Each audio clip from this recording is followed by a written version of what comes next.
Live from Great American Ballpark in Cincinnati, Fox Sports Ohio presents Interleague Baseball from Cincinnati, Ohio. The Toronto Blue Jays come to the Queen City to take on the Cincinnati Reds. Hi, hello, and welcome to the Queen City, everyone. Yep, it is Spirit Hair Day. The Cowboys got it. We've got it. Welcome to baseball, interleague style, as the Reds got to do something to get off the schneid against these American League teams. Well, they do, George, and it all starts with pitching. And this club has been pitching very well over the last 9-10 ball games. The starters have done awfully well. And I really believe, George, that if the starting continues the pitching the way they have right now, the hitting will come along. You take a look at the numbers and add them up. Starting pitching again was good last night. Mike Leake pitched well. For Edinson Volquez, he's been a different pitcher since coming back. Well, I think any time that you have an adjustment in where you are, you get sent down, it's a wake-up call. And I think it has been for Edinson Volquez. This happened to him quite a few years ago when he was in the Texas Ranger organization. And I don't know that it's so much just about attitude as it is about taking the ball and attacking hitters. Early in the season, he was really not doing that. The ball was up, as you could see in those pictures there. Lately, over the last couple of starts, he has gotten the ball down. He's throwing the ball awfully well. You can see the tenacity in his eyes. Watch this pitch here. Good night, Irene. That's where he makes his money. The changeup down in the strike zone. Volquez has been really dominant. He's got a win, 13 innings, 10 strikeouts over his last 2 starts. I expect even better tonight, George.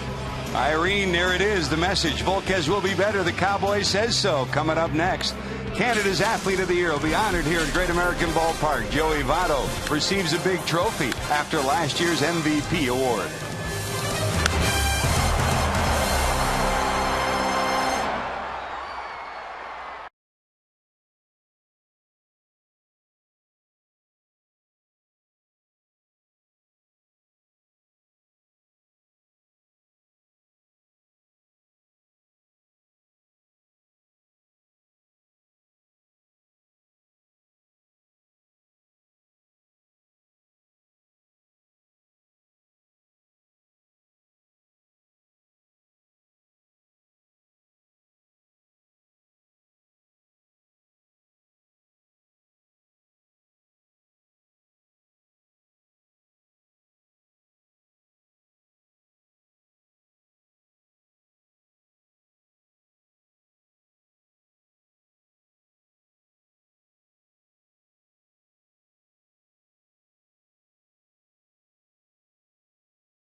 Great American Ballpark. The Reds and the Blue Jays, game 2 of the 3-game set. The Reds so far 0-4 in interleague competition, and against the Jays in their history, they've won only 3 times and have lost 7 times in their matchups, trying to come up with a W on this day.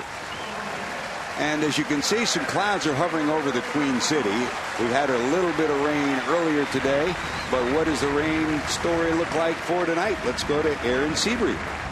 Hey Reds fans, looks like this evening you will need an umbrella or a poncho as you head out to the game. It will be warm though. Temperatures will start in the lower 80s, but we will see the chance for scattered showers and thunderstorms, and still a chance for some showers on and off throughout the game. Temperatures should end by the final out in the mid and upper 70s. Have a great one.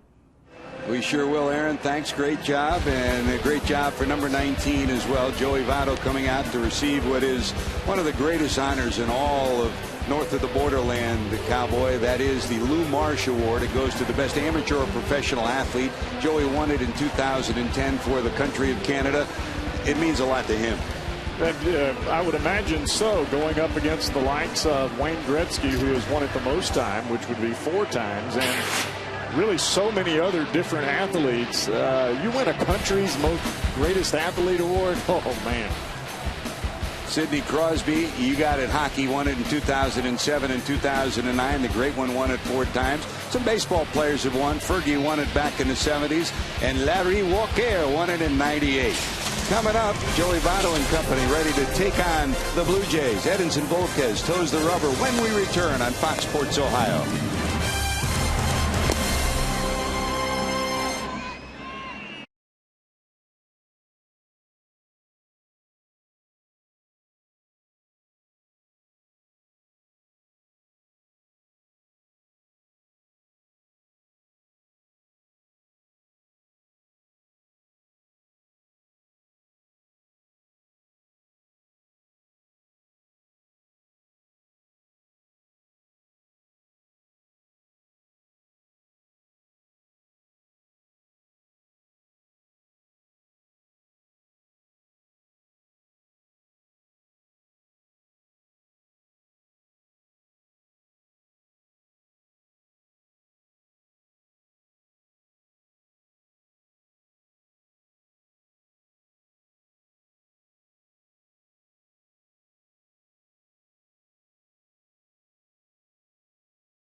State Farm. State Farm agents are there when you need them. Find an agent or get a quote at statefarm.com. Find your local Ford dealer. Ford Drive 1. Find the Regional Tourism Network. Book your trip at CincinnatiUSA.com. And by Skyline Chili. Whenever you're feeling good and hungry, hey, it's Skyline time.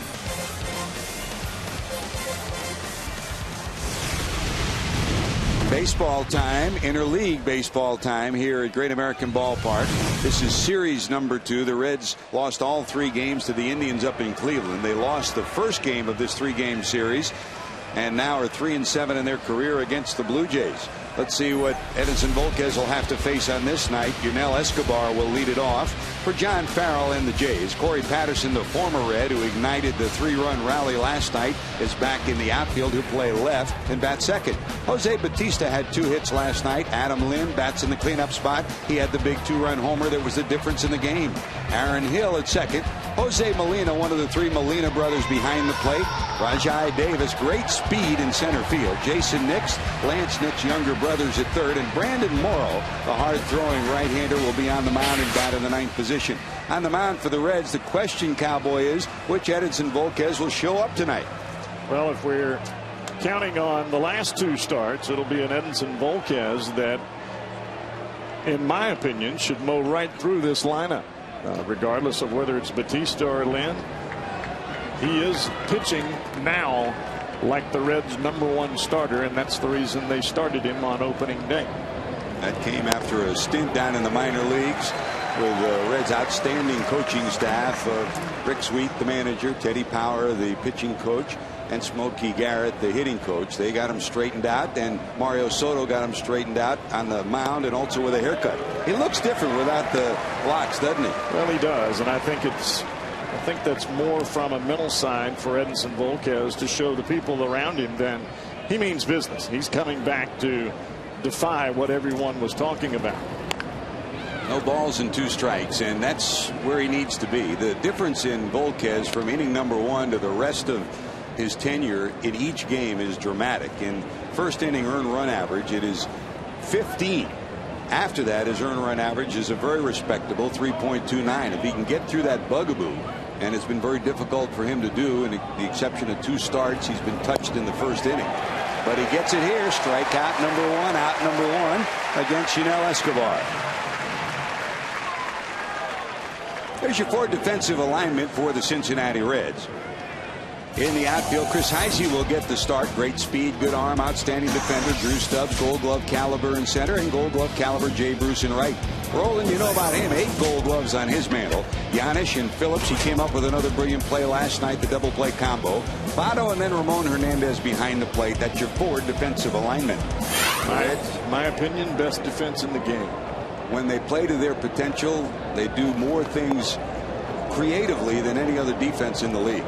They've been, I think you'd agree, they've been a little subpar from where we thought they would be this year, but they had the potential to be that good in the second half. Yes, they do. The umpires last night, Cowboy, you and I marveled at the play that Brandon Phillips made. Corey Patterson pops this one up and out of play. Dan Iasonia was the second base umpire on the play that Phillips made behind second base. He said he just shook his head. We talked to him after the game. He said that may have been the greatest play I've ever seen a second baseman make. It was unbelievable. Well, he caught the ball on the shortstop side of the bag and threw the ball to first base with his back to Joey Votto. He didn't pick up the first base bag until he released the baseball. 1 ball, 1 strike to Patterson. Bottom dropped out of that one, didn't it? I tell you, George, the change in the appearance of Edinson Volquez, he appears to me to be a man on a mission since he came back from Louisville. It's a totally different attitude. Ball is down in the strike zone. He means business. That's business. 2 straight strikeouts. Here's another look at the second strikeout of the 2 batters he's faced. Throws you a 95-mile-an-hour fastball, and then you want to hit that? I don't think so. Change up, 10 miles an hour off, George. When you're throwing 95, you got to start the bat when he grunts. Well, he grunted right there, and it was 10 miles an hour short. Bugs Bunny. 2 away, and here comes Jose Batista. Batista had 2 hits last night, including a run-scoring double and a single. Great to see him and Joey Votto get together before the game. If you missed the interview that we had with him on Reds Live pregame, we'll have an even longer version of it coming up on Reds Live postgame. He and Votto have the utmost of respect for each other, Cowboy. That's one side of it, and you'll get into it today. But as good as they both are different at the plate. They really are. And it's amazingly different the way that they're able to do what they do. Power numbers, and totally opposite the way they swing the bat. 1 ball, 2 strikes. Batista has faced Votto 3 times. He's 1 for 3 against him. Escobar 2 for 8. Lind 0 for 2. And Molina 1 for 4. Those are the only batters in this Blue Jay roster that have faced Edinson Volquez. Slowly but surely, Volquez is creeping back towards that #1 attitude. Tricky hop, but Roland gobbles it up, mails it across the infield, and it's 1-2-3 for Edinson. Coming up, Drew Stubbs, who had it inside the Parker last night, will lead it off.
This game raises $20,000 for prostate cancer research.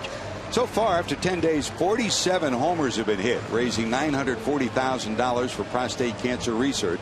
You can make a pledge by calling 800-798-CURE. That's 2873, 800-798-2873. Or go online to www.pcf.org.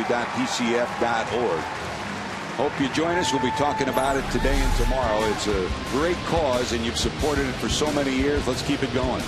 Let's keep it going from a Red standpoint. Drew Stubbs will lead it off. Phillips, Votto, Bruce, followed by Roland, Heisey in left. Ramon Hernandez, Paul Janish, and Volquez, the pitcher, bats in the number 9 position. And on the mound for the Toronto Blue Jays, the tall, lanky right-hander, Brandon Morrow. Morrow, split finger, fastball, slider.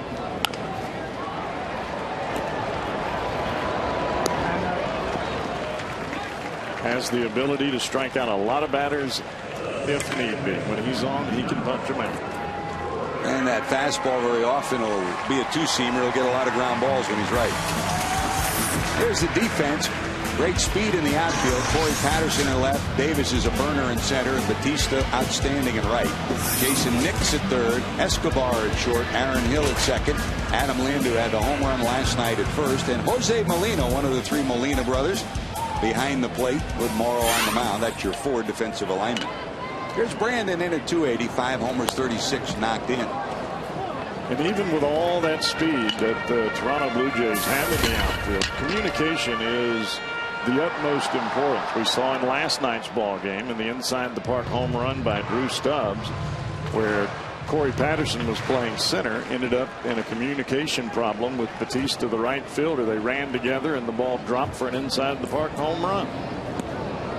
Before the game, talking to Patterson and Batista, Batista admitted it was his fault. It was Patterson's ball. Corey was playing center last night, playing left today. And as good a defensive outfielder as Corey is, Cowboy, and you know him well, I do too as a person, he's not demonstrative. He'll never yell off a player. And you look at the replay and you can see he was calling. And Batista admitted before the game that he was calling, but Batista just kept coming and coming, and this was the result. Well, this same issue happened many times here in this ballpark when Corey Patterson was a center fielder for the Reds. And you see what it ends up causing. It ends up costing the Toronto Blue Jays a run. Fortunately for them, they were able to come back and put some runs on the board. And also from a Red standpoint, there were a number of years, not just when Corey Patterson was here, there were a number of years where the Reds were playing musical chairs in the outfield. A different center fielder every night, a different left fielder, a different right fielder.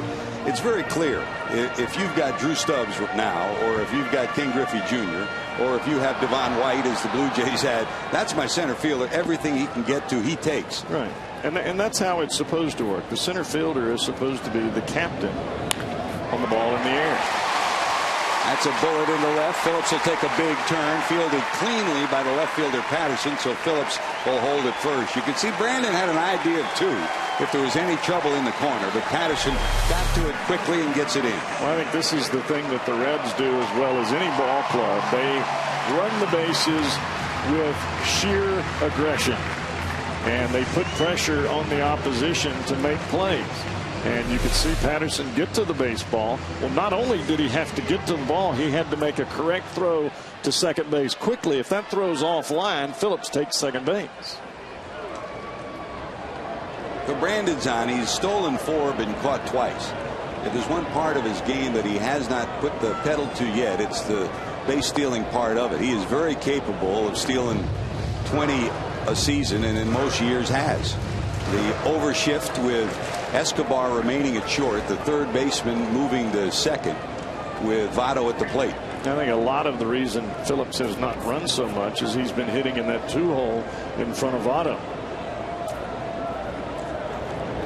The other side of that now is with an overshift, it almost negates the idea of not running. Right. Because you've already got I mean, you want to keep the hole open on the right side if the second baseman's playing where the second baseman normally would. But with this shift, and if Phillips steals second, he's liable to just keep going and go to third. Well, there's nobody that'll beat him to third. That's the thing I guarantee is going through Phillips' mind right now. Because if he makes it to second base, he does not have to stop. Because there's nobody, including Brandon Morrow, that's going to beat him from second base to third, or from the mound to third. And it would take a player just like Phillips to do that, Jordan. He's done it before, not recently, but it's something that's in his bag of tricks. Morrow to the stretch. That's a strike on the outside corner to Joey. 2 balls and 2 strikes. Votto last night had an 0 for 4 night. 3 ground balls to the second base side and 1 to the first baseman. Looked like he was really jumping at the ball last night instead of that relaxed opposite field intention that we normally see from Votto. He's got a 1.5 miles in left center right now. And not only is the shift pulling Escobar way over, but Davis is almost straight away, not as far into left center as they usually play him, and Patterson is shaded towards the line. This is a different outfield defense than the National League usually plays against Votto. They'll take the left fielder and move him towards the alley. 3-2. Will Phillips be going? He was leaning, but they'll chase him back. What confuses me, George, is that Brandon Morrow is pitching Votto away, and they leave that whole side of the infield on the left side wide open. 3-2, 1 away. Phillips is going, and Joey protecting fouls it off to the left side. Normally, if you are going to pitch a hitter away like that, a left-handed hitter away, you would pitch him away soft so that he gets out in front and pulls that ball to the right side. Right now, they're throwing him fastballs away, which if they're strikes, Votto can shoot that ball right through the, well, anywhere from the third base line all the way to second base. It's wide open. Try it again. 3-2. Phillips going again. That's a swing and a miss. The throw is high, but they will get him anyways. A strike him out, throw him out, double play. Doesn't happen often with those two, but it ends the inning here.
for serious injuries. Here's the interleague matchup schedule. The Reds at the bottom play teams with an aggregate over 500 record by 15. They play the winning Cleveland Indians, the winning Yankees, and the over 500 Tampa Bay Devil Rays. Toronto and Baltimore are under. St. Louis, no Red Sox, no Yankees. Go figure. Certainly an imbalance in this year in interleague competition. We'll show you that again a little bit later. Our storyline is brought to you by Elk & Elk, serious lawyers for serious injuries. Call 1-800-ELK-OHIO. Maybe we ought to get them on the case. Yeah, Elk & Elk on the case. Straighten this whole thing out. Here's the first baseman, Adam Lynn. And if you looked at again last night's ball game, Mike Leake pitched brilliantly. He made about 4 bad pitches, talking to him before the game today. Unfortunately, one of them was to this guy. He made one mistake too many to Adam Lynn, and he made him pay with a 2-run homer. His 15th of the year.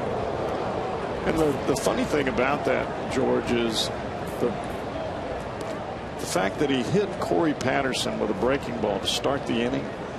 I think that set everything else up with the 2 sluggers, Batista and Lynn. I think if he gets Patterson out, it's a whole different story, because you're pitching out of the windup with nobody on against Batista and Lynn, and he had been getting them out earlier. To Hopper to Joey. Volquez double steps on it, and it'll be safe at first. We'll see who'll get the error. Really, this should be Volquez's error. He stutter stepped. If he just catches the ball, he's got plenty of time to touch it. We'll see who they give the error to. Well, it looks like Volquez is heading there in full speed, and then he just kind of stops there. But Joey, you're right. Joey threw the ball behind him.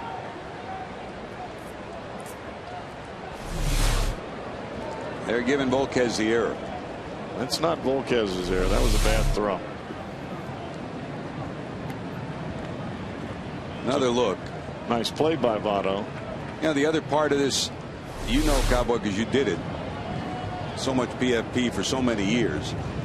Most pitchers will have a standard route that they'll take. Volquez, if you look at him, he never does. He'll go different ways almost every time he goes to first, which can be disconcerting to your first baseman. Well, it is, and that's the reason that Volquez has such a difficult time with that play, and Votto has a tough time with Volquez, because sometimes he'll run directly to the bag full speed, sometimes he doesn't get over there at all, sometimes he runs almost to the third base coach's box and then coast up the line. Well, Ron Roth in the official scorer's booth has now reversed it. They've changed the error from Volquez to Votto. So Joey Votto will be charged with the miscue.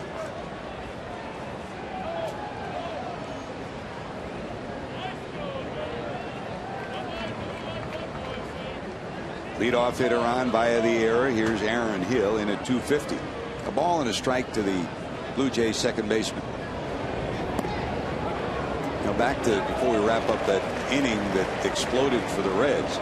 Mike Leake had pitched from the stretch only twice through the first 6 innings, and then back to back he faced 3 batters from the stretch. Is that a factor? I think it is in a certain sense. I think the bottom line is that in your game plan you don't want Batista or Lynn to beat you, and he put himself in a situation by hitting Corey Patterson where he had to face him. And bottom line is they beat him. We were talking about Votto winning the Hank Aaron Award. Well, you got a guy in the other dugout, Batista, that won it the same, and he hit a ball that was up and out of the strike zone off the bullpen fencing. An absolute rocket to just to the left of the center field fence. 2-2. Way out in front. Strikeout number 3, out number 1 here in the second. Hey, Kroger and the Reds are proud to team up with an offer for a great value this season. Check concession stands throughout the ballpark for the Kroger meal deal, which includes a full-size adult hot dog, bag of chips, 16-ounce Coke, and during this homestand, Snackwells, all for just $7. Well, fortunately for Edinson Volquez, he has the ability arm-wise and pitching-wise now to make up for his inability athletically over there at first base. He just struck out a pretty good hitter in Aaron Hill, made him look awfully bad. Here's Molina in at 289. Molina has one hit against Volquez in their matchups. It was a homer. Jose, one of the three Molina catching brothers. Put his dad in that list too. His dad was a great ball player as well. Well, Pops is the one that started it all. Yeah. Good genes doesn't hurt, does it? Mason, have your genes? I hope so. Which ones? The baseball genes? I hope he's got the arm gene. It has his mama's brain and my arm. That's a good combo. Left center hit pretty good. Going back. Warning track. Looking up. Heisey can't get it. One hop off the wall. Holding at second and now going to third will be Lind. He had to hold at second until he saw whether or not Heisey could get to it. Boy, Heisey went a long way just to get close to this one. Well, the hustle of Heisey saved the Reds a run right here, because this ball is tagged. A fastball right at the face mask of the catcher, which equals middle of the plate and about belt high for the hitter. And because Heisey was hustling all the way, Lynn had to stop at second base. He wasn't sure if Heisey was going to catch the ball or not. So now he's at second. He's at third. Molina is at second. You've got a chance to get out of this inning without any damage. So Molina sitting at second. Lind over at third, and here's the speedy Rajai Davis. And you cannot rule out a bunt here. Davis, great speed, one of the 3 or 4 fastest runners in the American League. 18 stolen bases on the year. His difficulty's been getting on. He's in at only 245. So Lind over at third with third base coach Jack Butterfield. Votto edge of the grass, Roland edge of the grass at first and third. Volquez is a little bit frustrated with Dale Scott right now. He missed a 1-0 pitch that was a borderline as far as the height of the pitch, and it looked as though Volquez was a little frustrated with the call. The next pitch ends up off the left field wall. 1 ball, no strikes. Roland saves a run. Unbelievable. The ball was just about by him. He's playing tight to guard against the bunt. This is what 8 Gold Gloves in your back pocket shows the opposition. Brilliant. Ball hit sharply. Roland dives to his left as he comes up to make the pirouette throw. He checks Lynn in his peripheral vision. It helps to have an awfully strong arm to get speed like Davis.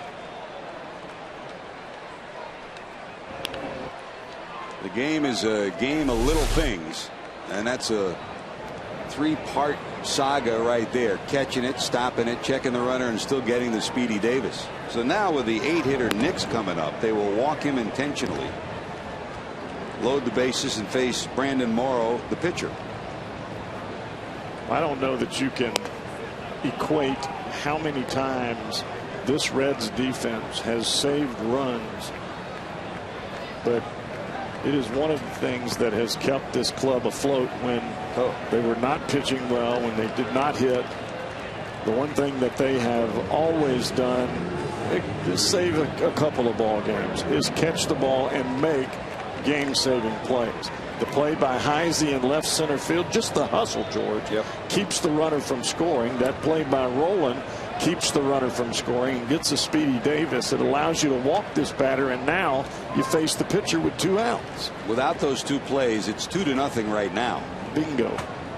And probably a runner at third, and probably Davis on base with a threat to steal. Threat to steal. Here's Morrow. Hitless so far this year. I wonder how many times Jason Nix at 181 has been intentionally walked this year. The joys of hitting in the 8th spot in the National League, right? You got it. He said, I'm going to call Lance tonight and tell him I got intentionally walked by your whole team. Their mom and dad they'll follow him around the country. Great family. Great. Lance, of course, he was such an integral part of this ball club. Now down in Washington. To Hopper down to short. A long throw. Just does get him. Morrow hustling down the line, but Giannis gets him. Scott Rowland saves a run. Great stop, great throw. We're still scoreless.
Hall of Fame baseball writer Hal McCoy, plus read his article about the Midsummer Classic collision between Pete Rose and Ray Fosse. Only on FoxSportsOhio.com, presented by 1-800-SAFE-AUTO and SafeAuto.com. Now, you just got back from Atlantis down in the Bahamas. Yes, sir. Hal McCoy's heading there for his next vacation. I think you would endorse it, right? Big time. Who had the better time, Elizabeth, Ashley? I'm going to say our moms did. I mean, neither had ever been to any place like that, and I think they had a wonderful time. And you didn't have a bad time either. I had a great time. Nothing like those waterfalls and those slides and that lazy river. You go on the tube down the lazy river, you just float. Tube. Feet up, kick back. You went to the dolphin show? We did. All 6 of us. Did you get splashed? We all kissed the dolphin. Yes, we did. Here's Jay Bruce, 17 homers, 48 knocked in. Down and in for ball 1. In other words, you'd go back pronto. I don't have any choice now. The kids are already wanting to go back. Of course, my son at 4 years old thinks that it's like right down the street. Mm-hmm. He doesn't realize we have to fly all the way down there. Can we go back tomorrow? 2-0 to Bruce. And then you had to catch up on your beauty sleep last night. Did you finally get a good night? Well, the problem is when you fly like that, sooner or later you're going to get trapped in Atlanta, and I got trapped going and coming. I spent 2 nights in the last 8 days in Atlanta. Joys of flying, huh? Well, it's just part of it. So does that mean last night when we left here, did you go right home? Oh yeah, I went right in the bed. But you made no stops? Well, I did make 1 stop. And that was? Got a little UDF. They didn't have UDF down in the... Well, I hadn't had Atlanta, so. I have not had any in about 10 days, and I was getting the shakes. I got my Coca-Cola in here yesterday, and I was live and in concert after the game. 3-2 to Bruce. Looped into right center. That'll drop for a hit. Jay will take a big turn, but Davis is there to get it in quickly. So the Reds get the leadoff hitter on here in the second. But I didn't fall asleep with the ice cream on my stomach. I've done that before. Jay Bruce gets a fastball inside here. It's supposed to be away. It ends up in. And Jay is right on the baseball. He doesn't hit it on the nose of the bat. He actually looked as though he caught it on the end of the bat. But the bat dies a hero. So here's Scott. Runner on first. Nobody out. Roland last night drilled a homer, his third of the year, down the left field line. Short lead for Bruce. In the air to center. Almost in his tracks is Davis. Bruce will go halfway and then retreat to first, one away. Starting to get a little rain, Georgia. Sprinkles around the area. Time for our Honda standings. In the Central, it was a dark night. Milwaukee, St. Louis, Cincinnati, all losers last night. So the Cardinals starting play today. 1 game back of the Brew Crew. The Reds 2 games back. Pirates lost as well. They're now 1 game over 500 and 3 games back. Right now the Yankees are leading the Cubs 3-2. Well, the Reds have to know how the Cardinals feel right now. The Reds went through that on that last road trip before the West Coast swing. That road trip through Cleveland, Philadelphia, Atlanta. I don't think anybody wants to do that again anytime soon. Kansas City leading the Cardinals again 2-1 right now in the second inning. Albert made another error. He had 3 errors in the last series. One of them came over at third, playing third. That tells you something, though, about what Albert Pujols is, volunteering to move to third just so you could get Berkman's bat in the lineup. Well, they're struggling offensively. They're struggling with their pitching, trying to get as many bats in the lineup as they can. And without David Freese. Did you imagine Chris Carpenter 1-7 at this stage of the year? No, I don't think anybody would. I didn't expect him to be 7-1 either.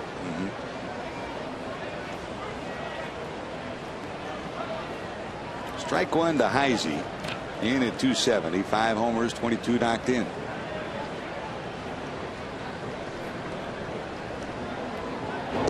Quick feet for Morrow on the mound. He'll also use his slide step, but he's pretty fast to the plate. So you combine that with Molina. This is not an easy combination to steal on. No, it's not.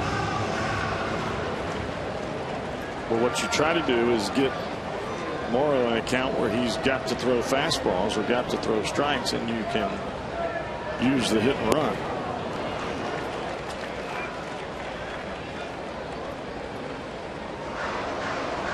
Here are the numbers for Chris, either in the starting lineup or off the bench. You know how valuable he's been the last 2 years with the pinch hit homers last year and his ability to come up with big hits time and time again. Those numbers underlined right there are incredible.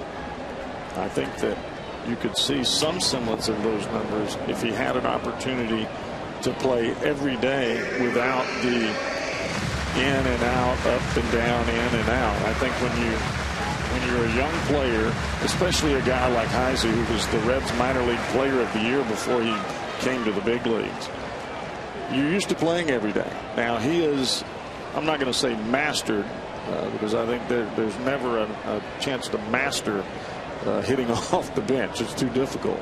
But I think he's done awfully well, and I think he could transition into an everyday player with ease. Guy to the right side. Here comes Batista. He's got it 2 away. You know as well as I do, George, you played this game. You know how difficult it is when you want something so bad. You want to play every day. And then when you're given the opportunity to start, even though you do all in your will to try not to try too hard, you do it anyway.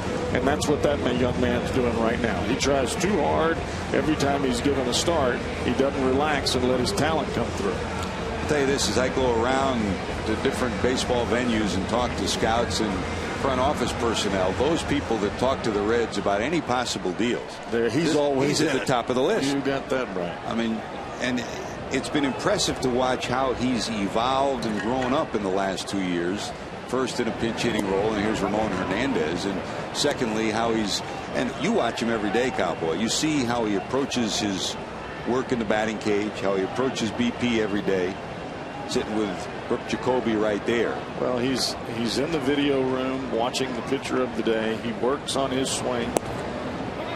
He works not only on that, but he also works on his defense. He's a heck of a left fielder. I mean, we just saw him save the Reds a run in the last inning, not by a catch he made, but just by sheer hustle. There are half a dozen teams right now that would trade for him and put him in center field or left field as an everyday player. He's going to be an everyday player sooner or later, and it may be on this ball club here before you know it. Ramon fouls it off 0-2. But in my mind, in order to play every day, you have to have the same opportunity that has been allowed for Jay Bruce in right field and for Drew Stubbs in center field. This young man played at the same levels that they did. They were not the minor league player of their year, and yet he was, and yet he sits on the bench. Swing and a miss, so the strikeout gets Morrow out of trouble. The Reds strand a runner. Here we go to the third.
I don't know what it was, but I couldn't relate to hockey. I enjoyed basketball, but baseball just fit me. And the Blue Jays were fantastic when I was younger. They obviously won both World Series in the early 90s, and it was just an easy sport to gravitate to, both because I felt comfortable playing it and because the city's team was so popular. Our Geico quote of the day from Joey Votto. He received one of the most impressive awards north of the border in Canada, the Lou Marsh Trophy, today as the Athlete of the Year from last year. Great to get him together with Jose Bautista, Mutual Admiration Society for each other. One thing they talked about, Cowboy, was they both went through a period. I mean, Joey, he was signed as a catcher. They weren't sure where they were going to play him, much like Yonder Alonso's going through right now. And there was a period of time where not Walt Jocketty's administration, but before he got here, there were some people who didn't think Joey Votto would make it in the major leagues. So there were quite a few, because I was here during that, and you were too. A lot of people didn't know that he was going to get here simply because he didn't have a place to play. Yep. And they didn't understand his dedication to the game or how hard he would work. He was almost included in a couple of deals. Well, and I think the same thing, and you just mentioned it, I think the same thing goes for Yonder Alonso. I mean, he's playing a lot of left field down in Louisville. He's absolutely hitting the cover off the baseball. 1 ball, 2 strikes, fouled off. But you know as well as I do, George, the changes that you make once you are actually here, once you have gotten to the big leagues and it's time to play for real, things change a little bit. And some guys get even better than they were, as in Joey Votto. And some guys fall off because they can't compete here.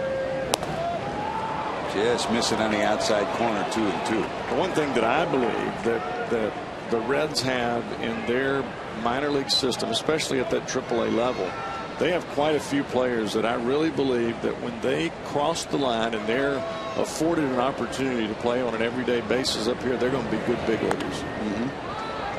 That's a fair ball. It skirts past the line into the corner. Bruce will scoop it up, and cruising into second will be Yunel Escobar with a leadoff double here in the third. Talk about a cue stick off the end right here. Well, he struck out last time looking changeups. He gets a changeup here and he shoots it right down the right field line. This ball looked as though he hit it off the label of the bat, but because of his approach and his inside out swing, or his determination to hit the ball the other way, he ends up with a double. So Escobar with his first hit of the series in scoring position. And here comes Patterson, an outstanding bunter here in a scoreless game in the third. Easily will drag a bunt or push a bunt. Roland playing 2 steps in front of the bag at third. Votto even with the bag at first.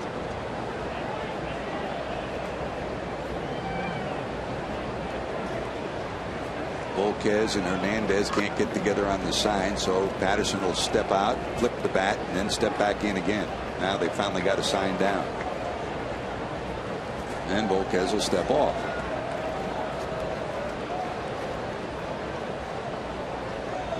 I still don't think that Volquez is at the sign that he wants to this time. Rain coming down just a little heavier right now. Sprinkling here at Great American Ballpark. Shows the bunt. It's a perfectly deadened bunt. They will not get the out, and they'll get a run home. Thrown away by Volquez. Rounding second, heading to third. Here's the throw. They got a shot at him, and he is dead. Patterson thought the ball had been touched by somebody down the line, and he stopped at second. By the time he turned around, they had him between second and third. And well, Jay held his arms up, but the umpire never held his arms up. And that's Dan Iassogna over there at first base. You see the throw well wide of first base. The ball goes over the tarp, down into the backside of the tarp, but it rolls out freely. Jay held his hands up, but then the ball came out, picks it up, fires it to Votto. Votto alertly looks to see where Patterson is, and Patterson's dead at third base. Sacrifice E1. Now the tarp is in play. If the ball got wedged behind the tarp, then the play is dead. The ball never got wedged. It rolled behind the tarp and came out right to Jay Bruce. John Farrell will come out to try to ask the umpires to get together and decide. It doesn't matter what Jay Bruce does. It matters what the umpire does. The umpire never, not even for a second, signaled ball out of play or ball can't be played. Now, just because Jay Bruce does that, that's up to Corey Patterson. He took a gamble by running from second to third. If he didn't want to get thrown out, he should have stayed at second. Another look, and watch the ball hop over the top of the tarp and not stick in there, but roll out the back part of the tarp. Ball bounces over the tarp here. Now watch as it goes down in there. Jay raises his hands. The ball rolls right out. Comes up firing. And guess what? Patterson deader in the door now. Perfect throw by Votto after he takes the cutoff. Perfect bunt by Patterson. He'll get credit for sacrifice. Volquez will be charged with the error. An assist on the throw from Bruce to Votto. And watch Patterson here. He stops. Now we'll start again, but it's too late as the throw by Votto's perfect. So the Blue Jays get a run out of it, but the good news for the Reds is they get an out of it. Well, the problem that is very obvious here in the early going is the defensive inadequacy of Edinson Volquez. We saw it in San Francisco in the base running incident where didn't tag up, didn't score. Got to be able to do a little bit more than just throw the baseball.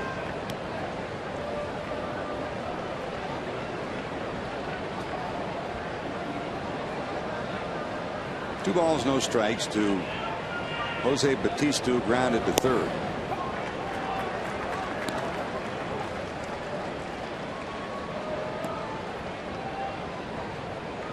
You talk about Joey Votto having belief in himself early in his minor league career. Same thing with Jose. When Jim Tracy was the manager in Pittsburgh, he cautioned the Pirates. He said this young man could be a star if he gets enough at bats. Well, Tracy left. Bautista fell into disfavor, and in 1 year, in fact in 1 month, he was the property of 4 different teams: Baltimore, Kansas City, the Mets, and Pittsburgh. And he never did find a level of communication with John Russell when he was the manager there, so they shipped him out. When Bautista was drafted, they thought he would hit. They didn't know where he would play. But one series against the Reds, he played second, third, and the outfield. I think that's a credit to the man. Cam Bonifay, now a Reds assistant to Walt Jocketty, who was in charge of the Pirates when they first drafted this guy. And they saw some potential, and he never gave up on himself. I mean, give him credit. Last year, 54 home runs. Well, he knew that he had to change something at the plate in order to do more and reach his potential. Perfect spot. And he's a competitor. You see the frustration there by swinging at a breaking ball in the dirt. And that's some real emotion right there. Third strikeout for Volquez. Bautista will credit Cito Gaston, last year's manager and then hitting coach Gene Tennis, and the current hitting coach Dwayne Murphy is the guys who really retooled his swing, and you'll get into it a little bit more later on. But I mean, you talk about a stride. He's unhappy. He wasn't unhappy with the ball he swung and missed at. He was unhappy with the call before that. That's a base hit into right, and again the importance of the play by Bruce to Votto getting Patterson. That would have meant another run on the base hit by Lynn.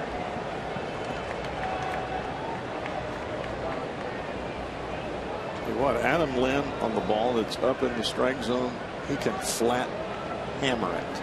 That ball he hit out last night was up and away, and that ball there was a 95-mile-an-hour fastball, and he tomahawks it into right field. And he's in one of those zones right now. Whatever you're throwing him, he's finding a way to hit. Luis Rivera, the infield coach and the guy who's a great batting practice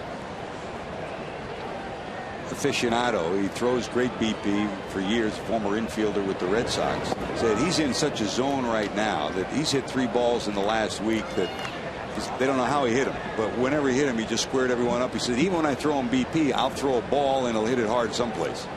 And he's catching everything out in front and on the barrel of the bat.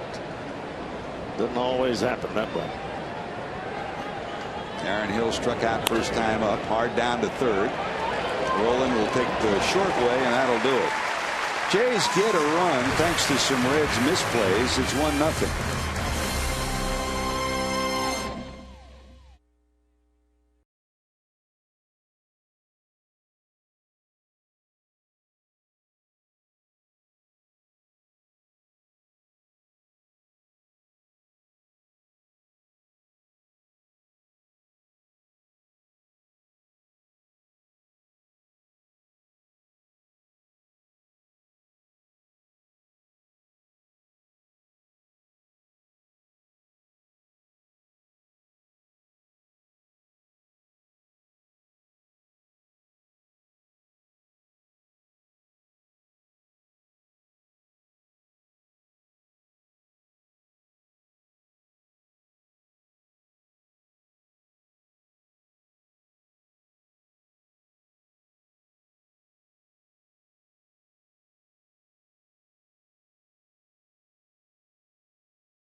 this season. That means another $25 from Shakely for the Reds Community Fund. Shakely, it's done. Here at Great American Ballpark, the Blue Jays on a double and a misplay by the Reds end up with a run, lead it 1-0. As we go to the bottom of the third, Giannis, Volquez, and then Stubbs due up. Let's go down to JD for an update on one of the Reds walking wounded. Yeah, George, everyone wondering if and when Aroldis Chapman will make it back to the big club. He went down to Double-A Carolina, and his first few outings were not good at all. The last two have been very good.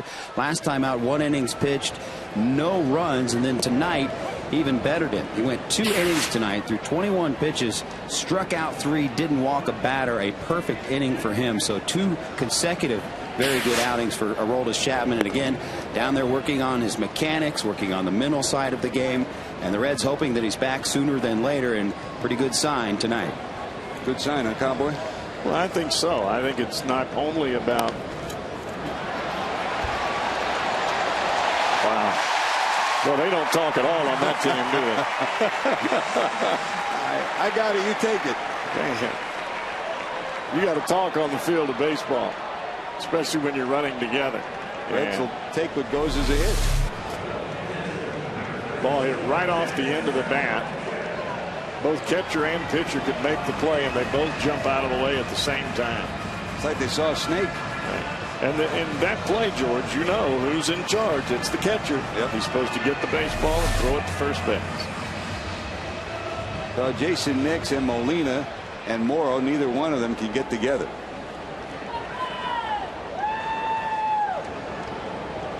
So nobody out. Let's see if Volquez will be bunting. Nix in tied at third, expects it, and squaring is Volquez. They'll get it down. They'll look to second, bobbled by Morrow, and out at first. So it'll go as a sacrifice, and you got to believe the rain and the wet ball might have had something to do with this play. Looked like it came right out of his fingertips. Reds fans, if you're in the restaurant industry, let JTM Food Group help you with great tasting menu products for your menu. Inspired solutions, better results. It's all JTM. Little things. Volquez made a mistake on one, but here he gets the bunt down. If this is fielded cleanly, they probably have the runner at second. I would say yes. He bunted it right back to the pitcher. Doesn't really seem a whole lot that Edinson does besides the pitching is going his way tonight. He's having a tough night all the way around. So the Rice product, Paul Giannis, is down at second, and now the University of Texas product, Drew Stubbs, comes to the plate. Texas, by the way, tonight at the College World Series is leading Florida 3-0 in the bottom of the third in their first round game. Already completed this afternoon. Vanderbilt beat North Carolina 7-3 the first two games. Did they really? It was 3-2 early in that ball game, and I saw Vandy starting to come back.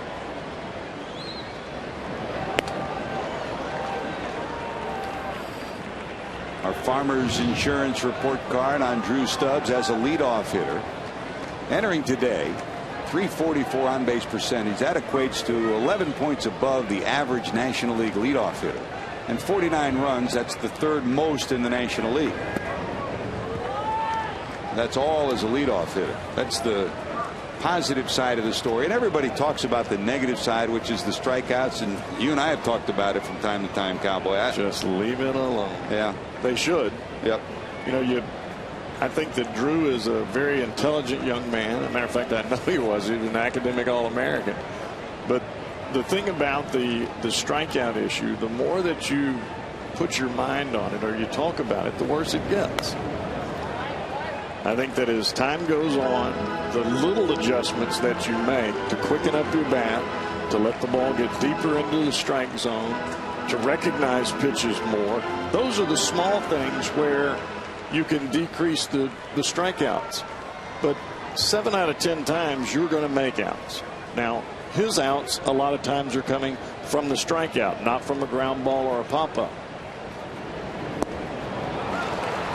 96th time he has struck out this year. That's the most in the National League. Hey, don't forget this July, baseball's biggest stars will gather for the Arizona desert for one spectacular night in the summer's biggest event as Fox brings you every thrilling moment of the 2011 MLB All-Star Game. Coverage begins Tuesday, July 12th, live from Phoenix at 8 o'clock Eastern, 5 o'clock Pacific, only on Fox. And that's not to say that strikeouts are not important. They are. But let's face it. I mean, Drew Stubbs is still learning. It's not like he's a 10-year veteran and he's still striking out 180, 200 times a game. He's going to be what he'll be, but we don't know what he's going to be yet. He's not going to be a leadoff hitter, probably. But the numbers for him are awfully good besides the strikeout. So let's focus on the positive rather than just beating a dead horse here. Here's Brandon, singled first time up, waves at that for strike one. You talk about 99% of the things that Drew Stubbs does, and they're all good. So let's branch out on that and continue to reinforce the positive and let him take care of working gradually on eliminating the strikeouts. Ted Williams always said, I don't even want to talk to a hitter until he's had 1,000 at bats. Then I'm beginning to see what he is and what he's going to be. I mean, you know that when you watch Drew Stubbs, his swing is a little bit long. He tends to raise up a little bit before he starts to get the bat into the strike zone, which makes the head move a little bit. It also adjusts the bat angle a lot of times. But everything is very small. I mean, we just got finished talking about the Hank Aaron Award winner in Jose Bautista. He couldn't hit anything when he was in Pittsburgh. Takes a little time. Yep. It takes time. It takes inner confidence to stick to it. And it takes somebody surrounding you to help you get through those periods. And I'm telling you, that kid right there works awfully hard. Yep. I mean, he really works hard. And I think that's universal with the group of young players that the Reds have right now. Votto, I would agree. Giannis, Stubbs, Hannigan. You go through that whole crowd. And not only them, the ones that are coming up, too. You know, Heisey, Frazier, Dave Chappelle, Joey Ozark, Joey Votto, Johnny Gomes, Scott Rowland, they all, and this guy at the plate, Brandon Phillips, they all set a pretty good example as far as work ethic and how to handle yourself in coming to the ballpark in preparation for the game. protective swing, staying alive is Brandon. Still 0-2.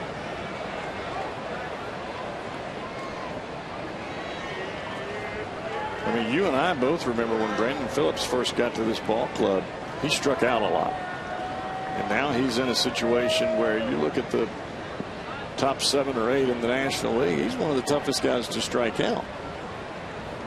It's 1 ball, 2 strikes to Phillips. He fouls this off again.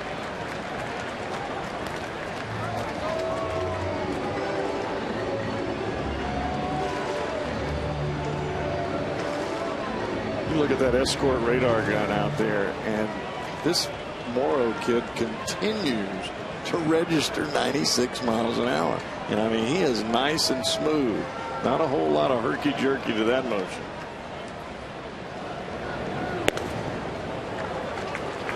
You see scouting reports and people say, 95, 96, but until you see, you don't know, from gun to gun, from radar to radar, they could be blowing smoke. But this guy appears to throw a heavy fastball plus short, compact motion. Tough to pick it up. Difficult to pick up. Wide to third. Nix has it. And they'll get the out. So the Reds get a leadoff hit. Nothing to show for it. Going to the 4th. Molina will lead it off.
By JTM Food Group, proudly serving America's restaurants, schools, retailers, and our military around the world. JTM Food Group by your Cincinnati and Northern Kentucky Toyota dealers.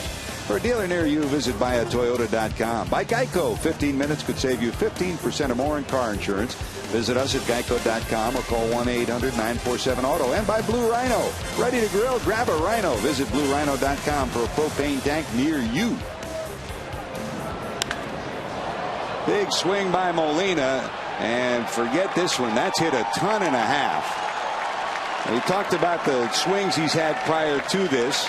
And first time up, he banged one off the left center field wall. And in 6 at-bats, that's the second home run that Jose Molina has against Volquez. And you could just see Volquez shake his head as if to say, he got me again.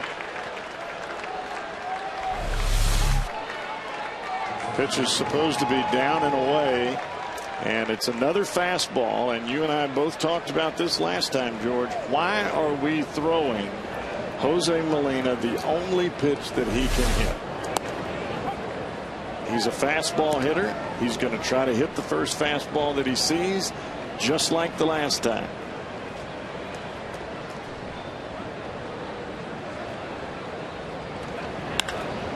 Off the end of the bat, left center field. It will clunk off the wall on one hop. Rounding first, going to second is Davis. He's going to try for 3. Here comes, no, there won't be a throw, as it looked like Giannis couldn't get a handle on the ball as it skipped off the grass, so he just held it. And it'll be a 3-base hit for Rajai Davis. This ball bounces off the top of the bullpen. Another fastball out over the plate. And these Toronto Blue Jays are not missing him. You see it bounce off the top of the wall. Stubbs gets to it, gets it right in to Giannis, but because of the speed of Davis, he's looking 3 all the way, and he gets it. That kid can motor. Wow. Well, Davis with a triple, and again another fastball. The home run by Molina, 437 feet worth of it. Another $20,000 has been raised to support prostate cancer research. To make a donation, you can call 800-798-CURE or go online to www.pcf.org. $20,000 in the bank after the big swing by Jose Molina. So infield in for the Reds. Still no one out. Great speed at third in Davis.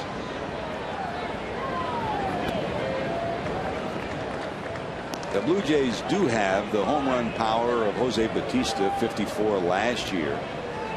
But they lost 80 homers off the team that they had last year. And players that are no longer there. So John Farrell's done a lot of different things. He is safety squeezed, he's hit and run more than Toronto ever has done in recent years. And it's a lineup that, as John Farrell says, it's evolving. You know, he's made his speeches, he's given them his marching orders and say, just be ready. You know, they also, this club is not a very good off-speed hitting club. They don't hit breaking balls well. They don't hit changeups well. They're up there looking for one fastball, especially the guys that are outside of Bautista and Lynn. Safety squeeze, fouled off. I mean, we have seen Rajai Davis in the National League. That's the reason he's not still in the National League and not a starting player in the National League, because he can't hit anything but a fastball. Started off pretty strong, up around 280. Davis now down in the 240s. Went through a funk. He was 0 for 23 at one time. And bottom line was, Dwayne Murphy said, look, don't swing what you can't hit, meaning don't swing at the slider, at the curveball. Wait for a fastball. You can see their approach. Lined into left. That will be caught. Davis will tag low and score. Great effort by Heisey. Davis started to leave the bag. Butterfield yelled for him just to tag up. He did. He'll score easily, but that saved extra bases on a great effort by Heisey. It's a change up and out over the plate. And a nice play by Heisey. Boy, that's full extension right there. And in that situation, George, you really have no chance other than making that play, or you run to the wall to pick up a double. So a homer, a triple, and a sacrifice fly, and the Blue Jays now lead at 3-0. And here's Morrow, bounced out first time up.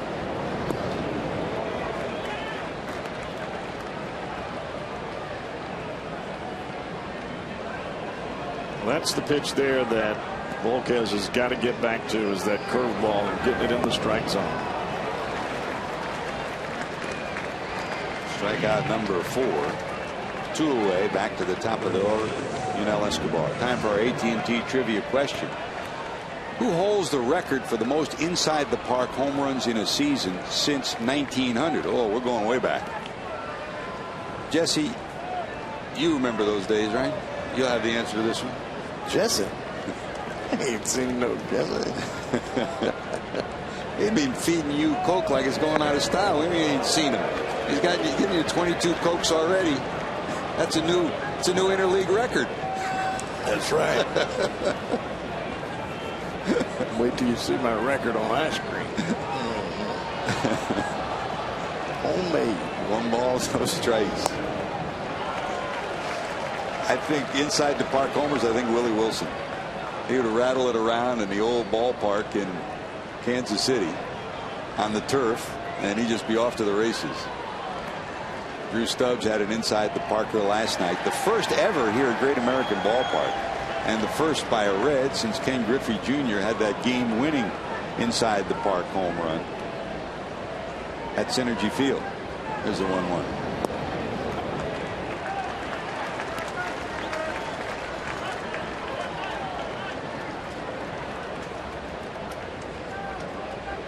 I got to ask downstairs. Lauren, was this your question or was this you, Hunterman? Is this yours, Brian? Lauren? The Lawrence? Lauren White? You did it, huh? Okay, so there's got to be something tricky to it. It can't be something. It's not Dave Collins or Willie Wilson. It's somebody back way win. It's not going to be a Blue Jay if we go back that far. Wee Willie Keeler. Yeah. Swing and a miss. Escobar retired, but the damage done in the 4th. A homer by Molina, a triple and a sacrifice fly. 3-0 Toronto.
Signed during tonight's game. Becky Rydell, Fort Wright, Kentucky, who currently drives a Camry Solara, will win this beautiful new Tundra on display here at Great American Ballpark. Register for your chance to win at an upcoming game by seeing your Cincinnati and Northern Kentucky Toyota dealers. Rydell That was my first Me too. pair of cleats. That's R-Y-D-E-L though, wasn't it?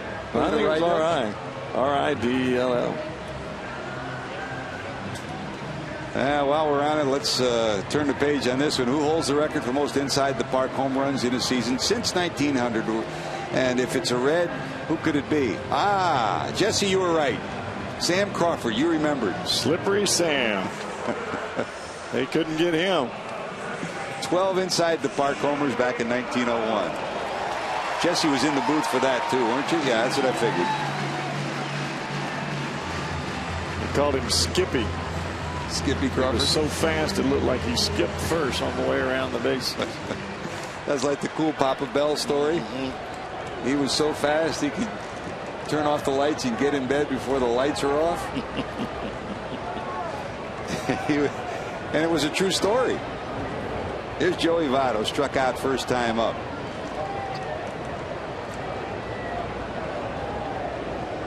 It was a strike him out, throw him out double play that ended the Reds first. That's a bullet through the middle, touched by Morrow, and they'll get Votto at first. It did glaze off Morrow, or else it probably would have worked its way through.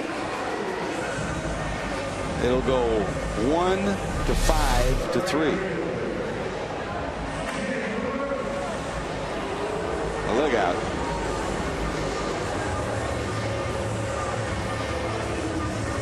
I don't even think doubt that if that's clean, it goes right through. Even with the shift, he would have beaten the shift. But as it is, it goes 1 to 5 to 3.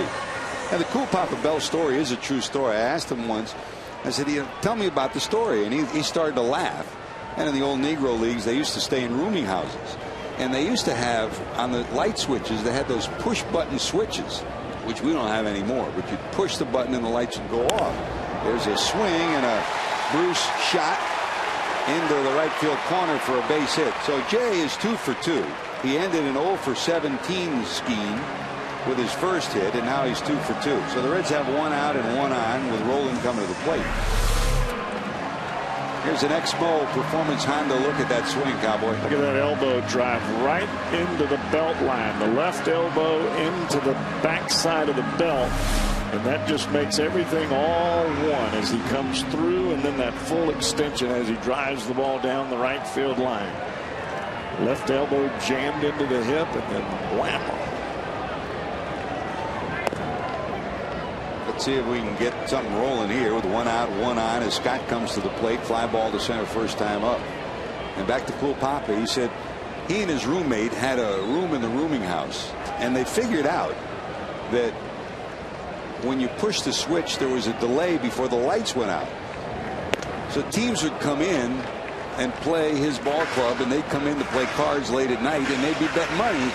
And Cool Papa Bell was fast. He was so fast, he hit a ground ball up the middle once, and it hit him at second base. And he was called out. That was the story they said about Cool Papa. So he and his roommate used to bet guys. They'd come in and I bet you I can get in that bed before the light goes out. And back then, you bet a penny or two, you made some money. Jammed them 5 to 4. They get the force, and that's all. 2 away.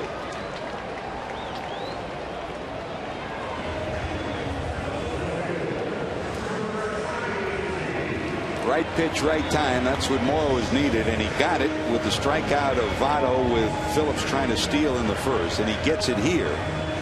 They get the lead runner. Now 2 away in the 4th. Well, he has not been wild in the outside of the strike zone as he normally is. Doesn't have a tremendous amount of walks, but for the innings that he has in there, he does have more than you would expect.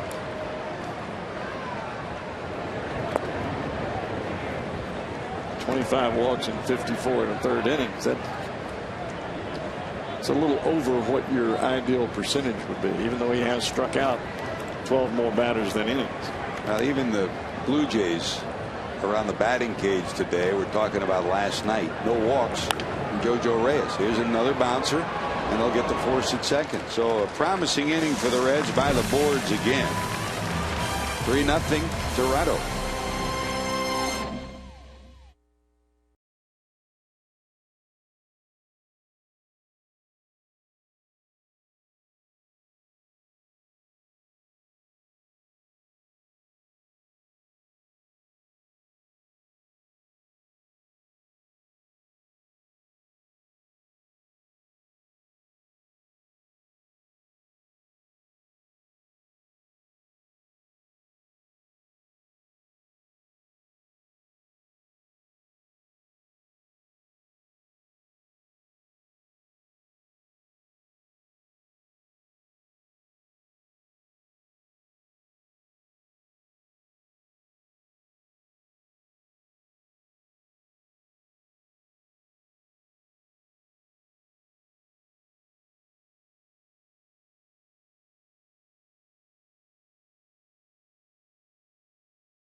30 minutes before every game of the Reds Live on Fox Sports Ohio. Reds Live, everything a Reds fan needs to get ready for the ball game. Reds Live presented by Ray St. Clair Roofing.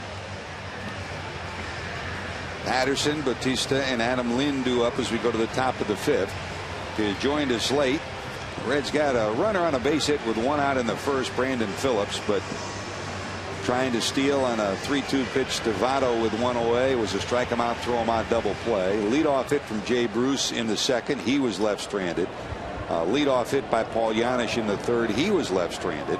And a 1-out hit by Jay Bruce in the 4th, and he was left stranded. The Blue Jays scored a run in the 3rd on a leadoff double by Escobar, a sacrifice and an error on the throw by the pitcher Edinson Volquez allowed a run to score. And then in the 4th, Molina led off with a homer to make it 2-0. A triple by Davis and a sacrifice fly by Jason Nix. Left field, going back, looking up, reaching up. It's off the glove of Heisey against the wall, and Patterson will cruise into second base. That one just kept sailing. Heisey's initial reaction was to go parallel to the baseline, the second to third baseline, and then tried to bend it back, but it was too late and the ball goes over his head. Well, when you have a ball coming off a left-handed hitter's bat, it is going to slice back to you. And as Heisey was going back for the ball, it just appeared that looked like he overran the ball, and the ball came back to him. It hit off of his glove. They're going to give a 2-base hit to Corey Patterson, but I don't know if I agree with that or not. Well, Corey's on second, nobody out. Here's Jose Batista. Bounced to 3rd and then struck out. He was not happy with an initial strike call made by the home plate umpire Dale Scott, and then wound up swinging at a ball in the dirt for strike 3. He joined us before the game on Reds Live as they overshift against Batista with Phillips behind the second base bag. This is where Batista and Adam Lind are at their best. Runner in scoring position. They've got a chance to drive them in. You got to be on your game right here if you're Edinson Volquez. Here's Joey Votto talking about Batista.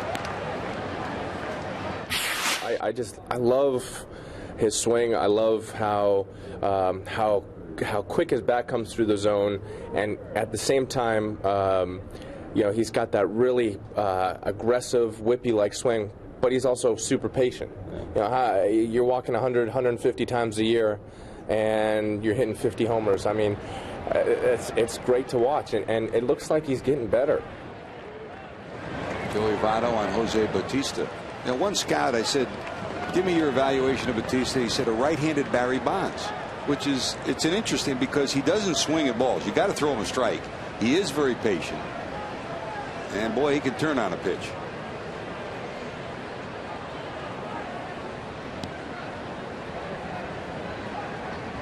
Two and one. That's going to find its way through. Patterson, great speed around 3rd. They won't even have a play. Caught between 1st and 2nd is Batista, but nobody there as Votto came over for the cutout. Batista will head back to 1st. He took a big turn and was 2/3 of the way to 2nd. Well, even the pitch there, George, I mean, it was down, but that pitch was right in the heart of the plate. I don't care if you throw it 100. That's right where you want to hit it if you're a fastball hitter, and that's what that man is.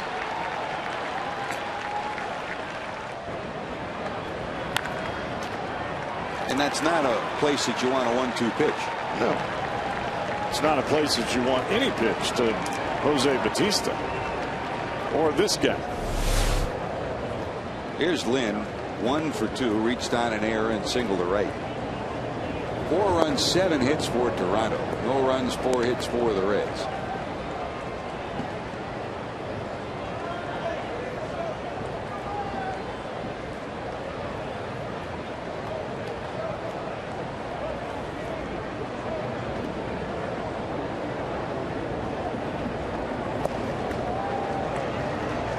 Action in the bullpen for the Reds for the first time. Jose Arredondo. Now sitting at 74 pitches is Edinson Volquez. Still no one out here in the 5th. 0-2.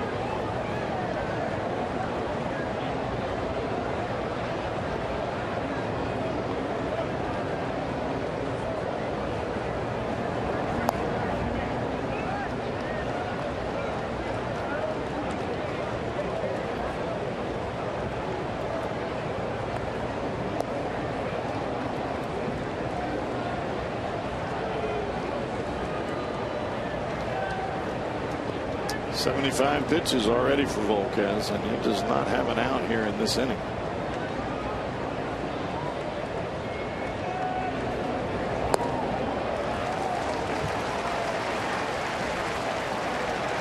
He gets Lynn, strikeout number 6. 3 out of the 4 pitches to Adam Lynn are changeups, and they're all in the same spot. You wasted a fastball off the plate away right before that pitch. And George, we were talking about it earlier. This is a fastball hitting team. And where they have hurt Volquez tonight, it has been with the fastball in the middle of the plate.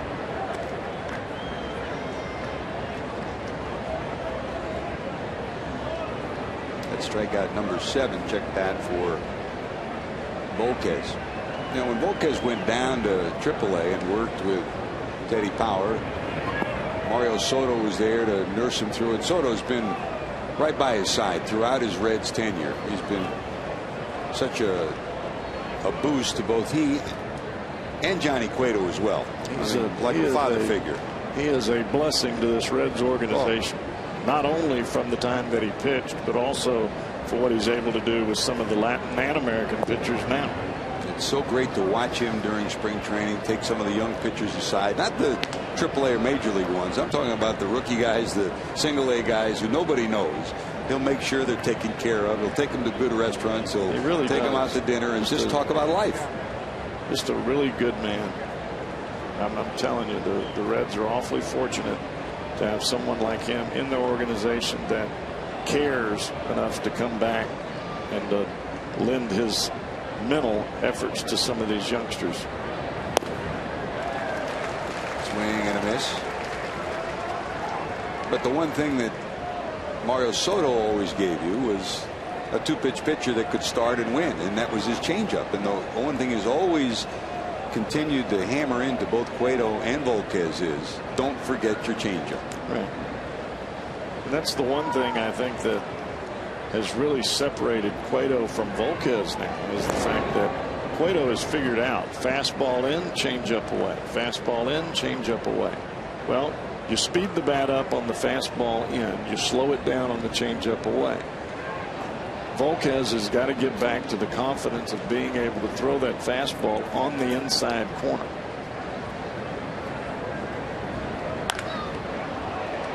Great pick by Phillips. And a great turn, but it's in the dirt. The runner will be safe. The ball does not go into the camera booth, so it is still in play. No error. Almost another brilliant double play effort. First side of it outstanding by Phillips on a tough hop, and almost another brilliant turn by Giannis. Well, this double play is negated because of the hustle of who else but the Hank Aaron Award winner in the American League, and that's Jose Bautista. I mean, he is right on top of Giannis when he comes across the bag, and it affects his throw. Makes him have to jump.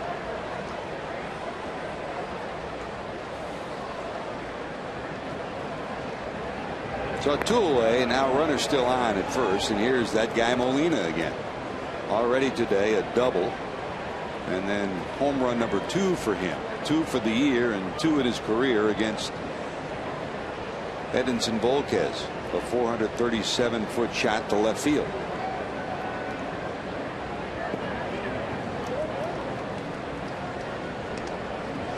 See, this is where you get in trouble with a guy like Molina. You want to make him hit a breaking ball? Well, you have to throw it for a strike. You have to make him hit that pitch. You can't make him swing and miss it because he's looking fastball only. There goes the runner. They don't even look at him. He steals it on Volquez. A brain cramp from Edison Volquez. Didn't even look at him. Well, it's been that type of night all night for Edinson Volquez. It started back on the trying to cover first base earlier, and he had difficulty. He threw the ball away on the bunt, and now this happens here.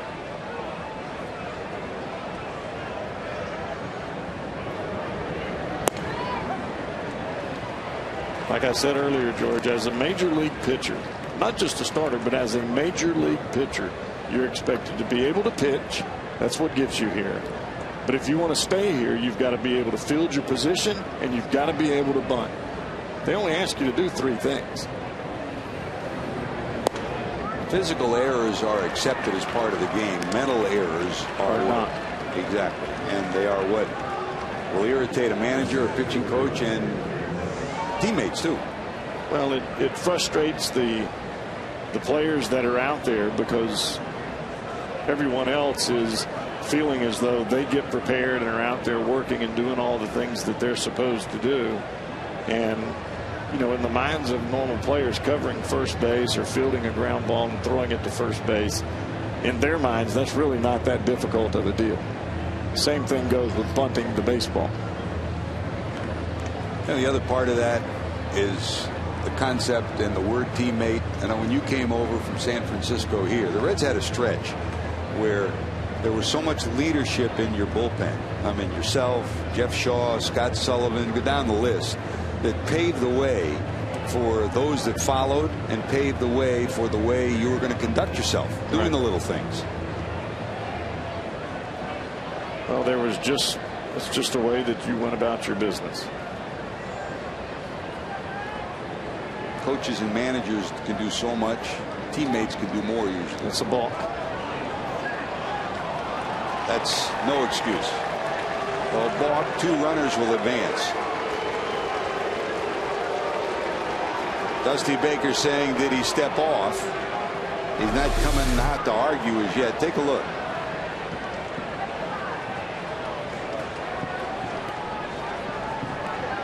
He said he moved his hand before he stepped off.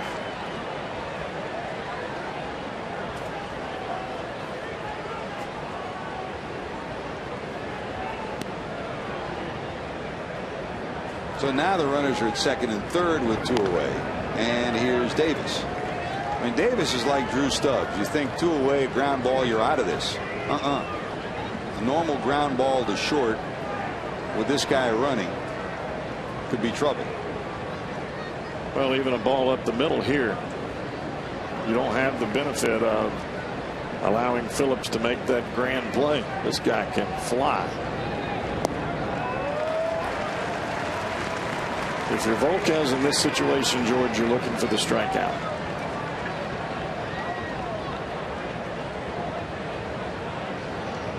And if Davis will swing at that pitch there, then he'll swing at another one a little further out. Just don't give him a fastball to hit here. No balls, 2 strikes. Wants it up high. Ooh. Damage again, double and a single. 4-0. Toronto with the lead.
Subscribe to MLB.tv today to see every Reds game live or on demand on your computer and your favorite devices. Visit Reds.com to order and get more details. MLB.tv, baseball everywhere. Little things. I mean, the hits, the strikeouts, the walks, it's the mental part of the game, and it's hurt the Reds on this night. Well, it just goes back to what we've talked about time and time again, George. It's not just about the physical qualities that you have playing the game. Your physical attributes are what get you to the big leagues. Your ability to run, hit, throw, hit the ball over the fence, throw the ball, pitch, throw the ball with velocity. But pitching takes a little bit more. The art of pitching is a mental process, and it takes some time to develop that where your physical skills can follow. And the act of fighting through difficult times makes the difference between a Joey Votto and a Jose Bautista and somebody that fades into the woodwork. You're exactly right. That's where Edinson is right now. He's got to call upon that inside himself. He really does. I mean, it's part of learning to be mentally tough, and this game will grind on you. I mean, it is not it's not an easy game. It's very difficult.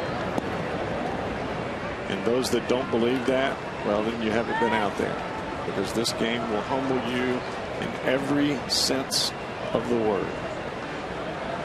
Here's Ramon, struck out first time up. Sliced to the right side. Hill has it, and there's one away. Well, while all this has been going on, Morrow's been superb again. The Reds thus far have only 4 hits. 16 greatest moments in MLB All-Star Game history, going head-to-head to determine which is the most memorable of all time. Go to MLB.com/moments and vote now for your favorite midsummer classics. And tune in to the 2011 MLB All-Star Game on Tuesday, July 12th at 8 o'clock Eastern here on Fox to find out who won. That's foul down the third base line. I remember that shot on that promo there by Bo Jackson that he hit off of Big Daddy Rick Russell out in Kansas City in the All-Star game, and he hit it into the fountain in dead center field on a ball that looked like it was just about to bounce. And that was back when Bo Jackson had really just appeared on the big league scene. And to be able to hit that ball in an All-Star game on the first pitch you saw, it was a grand wow effect, if you will. Deion Sanders was a remarkable football player, and his speed translated into a decent baseball player. Bo Jackson was a Hall of Fame caliber baseball player if he had not been hurt and had spent more time with the game. He could do everything. He really could. And he did not look as fluid as a lot of baseball players did, simply because his body type did not allow him to do that. He did not really grow up playing just baseball, even though he was an all-star baseball player at McAdory High School in Birmingham growing up. But football was his game. Volquez night is done. Miguel Cairo will pinch hit here in the bottom of the 5th.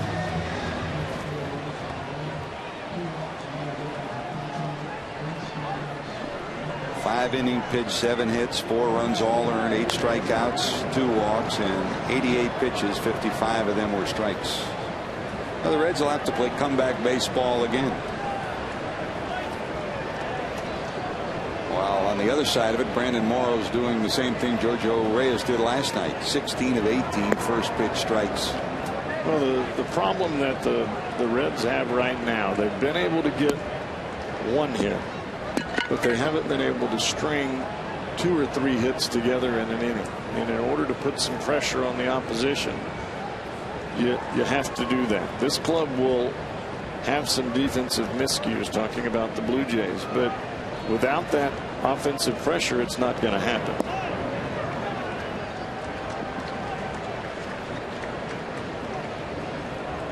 I mean, we've already seen twice in 2 nights where they had some communication issues. One on the pitcher-catcher exchange for a base hit by Giannis, and one an inside the park home run in right center field last night. And You know, you talk about numbers. We talked about the fact that the Blue Jays came in allowing more walks than any other team in the American League.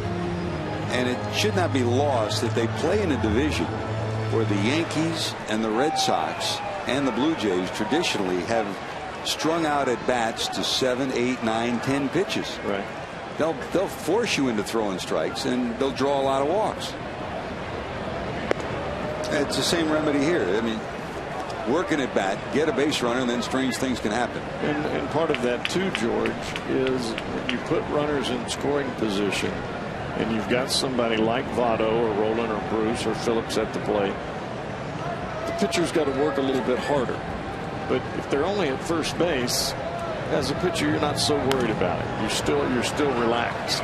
And in order to put the pressure on the pitcher, you got to string some hits together, or at least some extra base hits.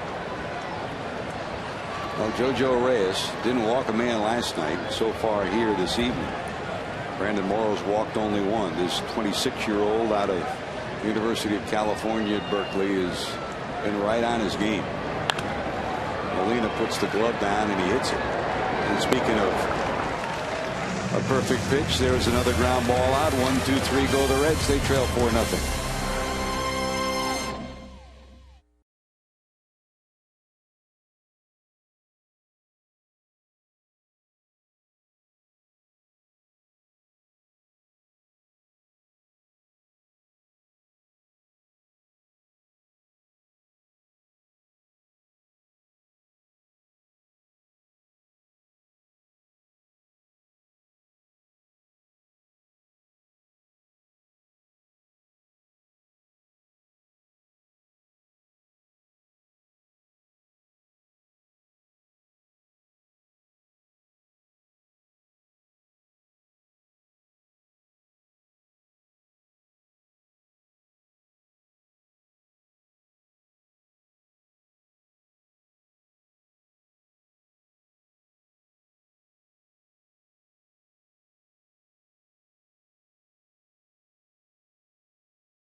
Fans 14 and younger to get a Bronson Royal plush doll thanks to New York Life. Then cheer on your Reds as they take on the Indians in the battle for the Ohio Cup. For tickets, see your Reds and Indians. Call 513-381-REDS or visit Reds.com. Indians are leading the Pittsburgh Pirates 3-0.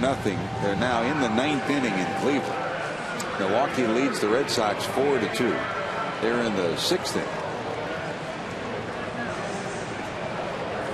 Jose Arredondo coming in for the Reds.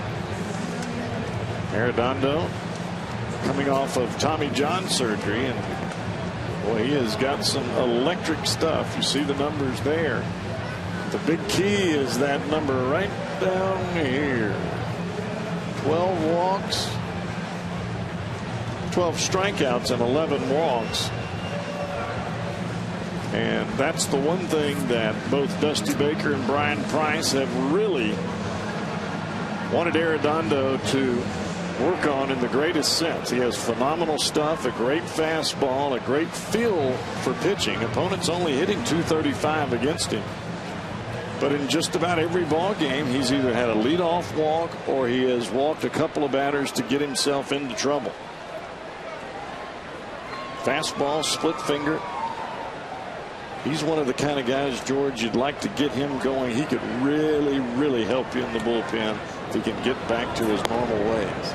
He's retired only 9 of the first 16 batters he has faced. And of the 7 he has not retired, 6 of them have walked.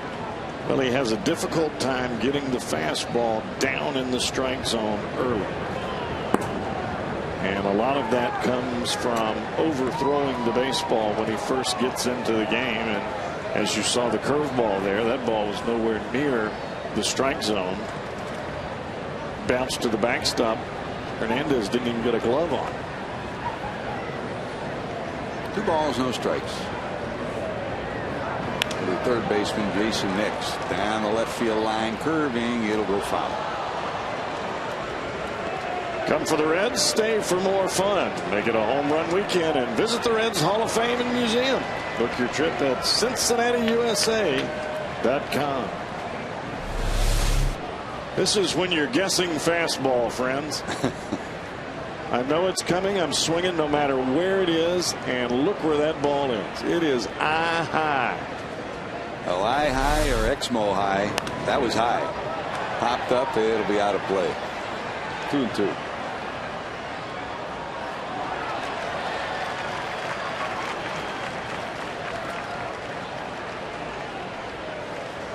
Almost every year, a major league manager and pitching coach will come across one pitcher that they'll have in their bullpen, and you sense that this guy could be something special. He could turn around the bullpen and give you something that you didn't have before. Sometimes it's a minor leaguer that comes up. Sometimes it's a free agent. Sometimes it's somebody that you picked up on waivers or whatever. And you get the feeling that Dusty Baker and Brian Price really feel that if Arredondo does get it together, he could.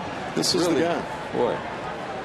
But the issue for Arredondo is he has got to get the ball going towards home plate. Sometimes he falls to that first base side. That's a nice pitch right there. Well, and great comeback too. After going down 2 balls, no strikes, he comes back to get Nix. And a first batter retired. Efficiency rating goes up with this pitch. Well, I think Arredondo is intelligent enough from the pitching side of the game to know that in order to stick around and to continue getting these kinds of opportunities, he's got to get the ball in the strike zone more times than not. Boy, if you get him right, Chapman comes back, and you got Nick Massett. That's a pretty powerful 7th and 8th inning heading into Cordero. Well, it really is, and you see the split finger there. Even though that's the pitcher at the plate, it's an awfully good split finger fastball. And you already have Bill Bray, who's had a tremendous season from the left side.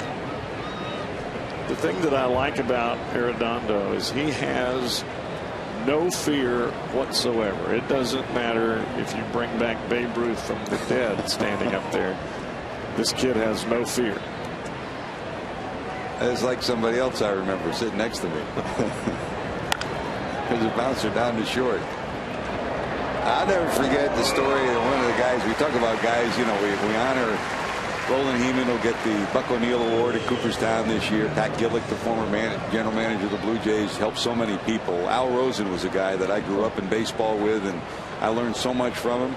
And I remember him telling a story about you, how you went up to him one day and said, "I'm going to make your ball club." I did.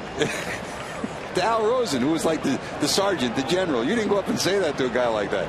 Well, I figure I didn't have anything to lose. I wasn't on the roster. This is spring training, or was it? It was in spring training.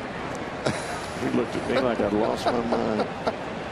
But I'd made the team, non-roster. This is before you made the team or after? This was before I made the team. Before I had just got to big league camp.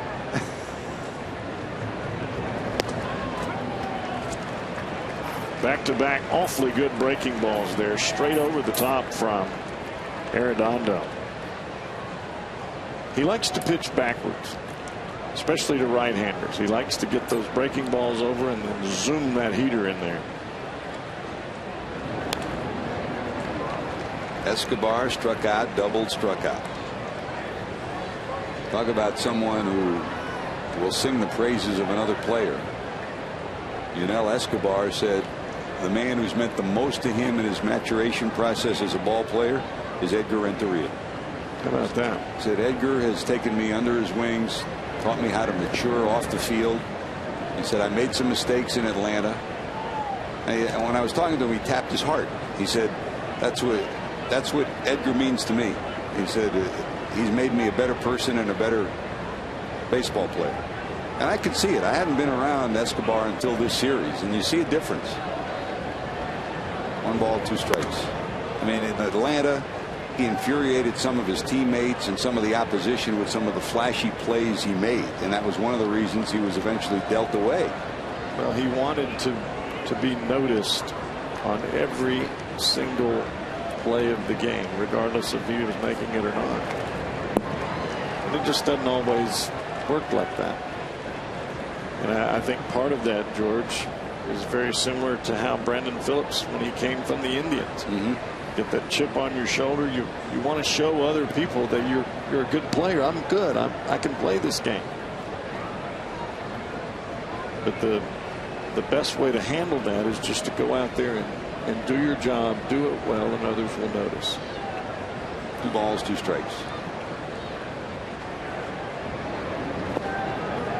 Did he go? Yes, he did.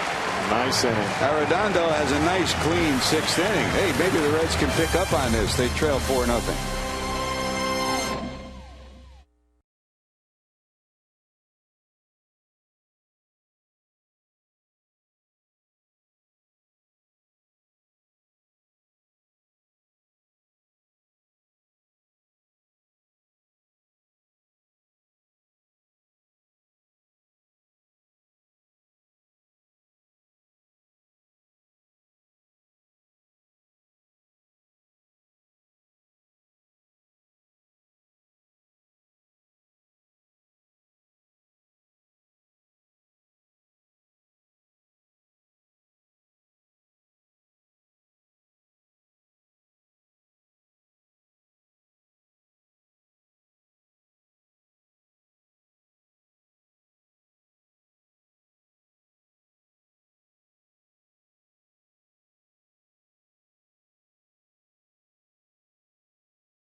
For the Coors Light freeze cam, another dandy by a Reds left fielder, a Wisey from Heisey. Wow!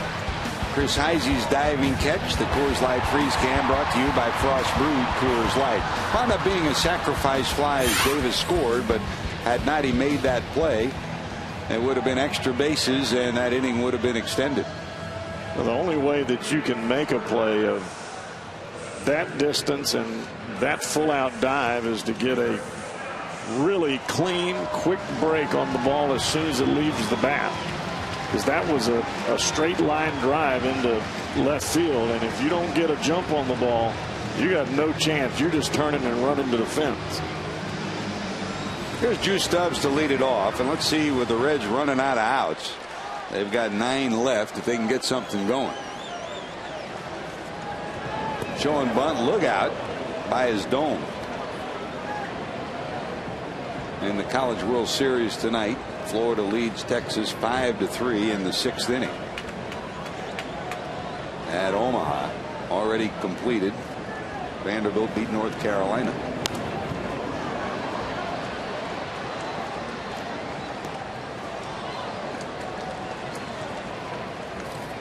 Tomorrow it'll be California against Virginia and Texas A&M against South Carolina. Of course, the Berkeley Bears are the team that the man on the mound, Brandon Morrow, toiled for.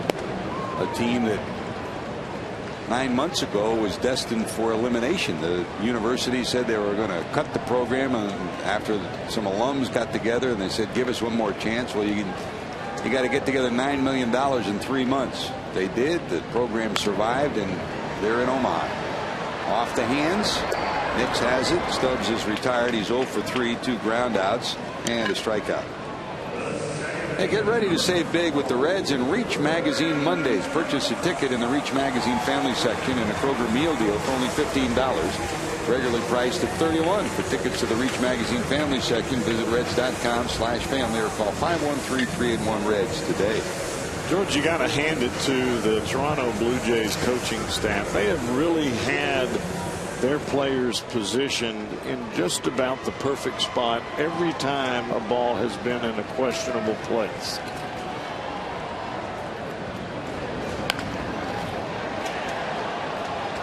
That last play with Jason Nix at third base, they had him all the way in on the grass, and had he not been on the grass there on that jam shot, almost a swinging bunt, he would have never gotten Stubbs at first base.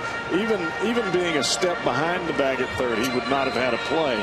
But being in on the grass, he made it look easy. Strike one to Brandon, who singled and grounded out. That's up high. John Farrell has taken over this year. You know Farrell's story. Came out of New Jersey, went to Oklahoma State. Lives in the Cleveland area still. Pitched from the late 80s to the late 90s for Cleveland, California, Detroit, and looked like he was going to be a big winner until arm miseries really sidetracked his career. And left baseball and went back to Oklahoma State, where he coached, among others, Scott Williamson, who won the Rookie of the Year award for the Reds in '99. Then Mark Shapiro got him to come back to the Indians. It's a fly ball to right, edge of the warning track. Batista will haul it in. And there's your second out. Farrell, and there was a time, you know, when the Reds were first looking for a general manager after Jim Bowden left. He had gone on the fast track, and there were some that recommended he be interviewed for the job. That's how fast he was going up the ladder as a front office operative. But he decided he wanted to go back on the field. He took a job as a pitching coach with Terry Francona in Boston. They sang his praises, and he gets a managerial job in Toronto. He has a very clear vision of what he wants his club to do. He'll communicate with them, and you always had a feeling as a player that this guy could be somebody special, and he's proven he could be a pretty good manager. Well, he has played the game, been around some great players, and I think understanding that failure is part of the game, and for a lot of guys that were pitchers, being a manager and not having that understanding that 7 out of 10 times you're going to get out, you have to know that, and you have to know it in your gut. His hitting is a frustrating business. Well, here's Joey still looking for his first hit of the last 2 nights. He hit a bullet through the middle of the infield, but with the overshift and a glancing stop by Morrow, the ground ball got him, and this strikeout gets him. So Joey's 0 for 3 tonight after 0 for 4 last night, and the Reds go 1, 2, 3 in the 6th.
T.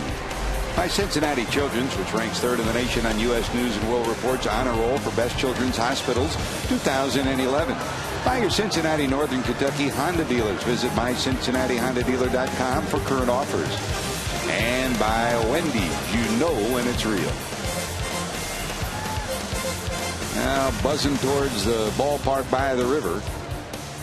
The Blue Jays have been buzzing along for the second straight night. 4 runs, 7 hits, no errors, no runs, 4 hits, 2 errors, and 3 left for Cincinnati.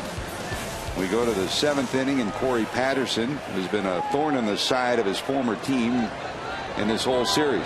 You see Ramon Hernandez looking down at Joey and out at Roland saying, look out for the bunt. Tonight, Patterson struck out. He successfully sacrificed that started the Toronto rally in the 3rd after a double by Escobar. He sacrificed to move the runner to 3rd, and then Escobar scored when Volquez's throw went way down the right field line. He then doubled in the 5th to start a rally. He scored on Jose Batista's single. That made it 4-0. So he's contributed again, 2 for 3 tonight. After starting the rally that won the game last night in the 7th inning, being hit by a pitch and then stealing a base.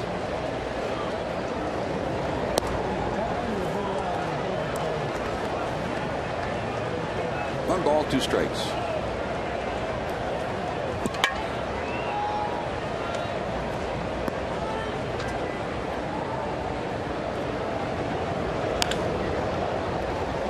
Joey has it. Arredondo there. Here comes Jose Batista, and Cowboy, we've been talking about the uniqueness of these 2 great offensive players. Let's match them up. Well, I think the big thing that you watch is the hips as they recoil when Batista comes to the plate. The front foot comes up off the ground here, and watch the hips turn. It's almost as though he gets that back side of his, or the front side of his bottom, this right here, getting those hips right in there as he lets the ball, as the ball gets there and he lets that bat fly through the strike zone. It is amazing to me that a hitter can change as much as Batista has. He's almost, I guess, George, he's almost a prototypical old-time back legger. Just that big slugger that lets everything get on the back leg, and then when the ball gets into hitting zone, everything flies. And there's another bullet. This one into left. Batista's 2 for 4 and a 1-out base hit in the 7th. And you say an old-time player. I mean, let's remember who's really helped turn him around. Cito Gaston, Gene Tennis, and Dwayne Murphy is hitting coach now. 3 guys who are from that old-time school. And it's not as though he's looking to drive the ball the other way. Look how closed he is on that front side. And as he comes through, look at the extension that he gets with the bat. It comes all the way around and slaps him in the back. You can't fake that kind of extension. I mean, that bat hits him in the back because of the bat speed he has coming through. The other thing it's startling is you see him hit and watch him when you're up close. He has great core strength in the middle of his body to do that, make that move in a controlled fashion, not just to flail at it and lose the inside part of the plate. He's strong. Well, that is what gives him the increased bat speed, and that's what allows him to hit the ball the distance and to hit the ball as hard as he does. The ball that we saw last night hit the line drive off the fencing of the bullpen for the Reds and just off of the center field mark. That ball was an absolute rocket. And it was a pitch that was not even in the strike zone. It was up and out of the strike zone, and he was still able to make contact and catch that ball on a good part of the bat and still hit it with some superior authority. Adam Lynn 1 for 3, 2 balls and 1 strike to him. Way out in front. So you're going to miss it. It's 2-2. You can almost see Lynn in the same type of motion. He doesn't pick his foot up off the ground, but he does close that front hip. That's his first move. His first move is to turn that hip in towards home plate and cock his shoulders back as the pitch is coming plateward.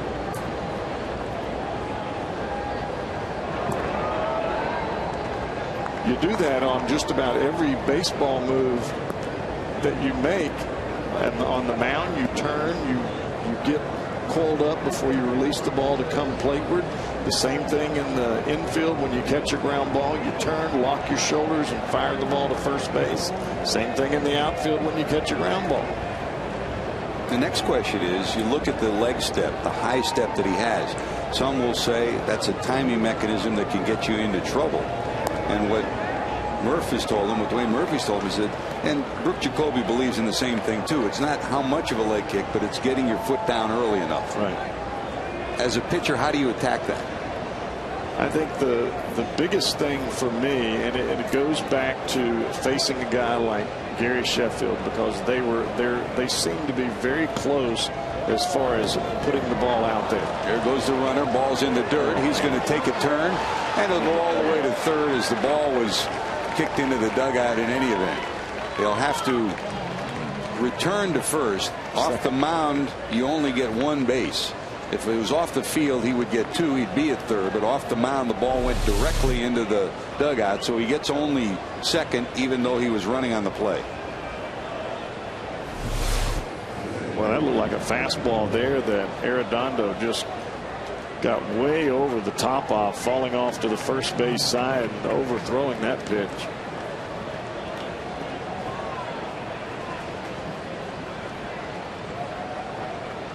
But those are two hitters. The guy standing at second base and Batista, Lind at first base. They really carry this Toronto club offensively. When runs are being scored, they're usually in the thick of it. So one out, first and second, and here's Aaron Hill, 0 for 3.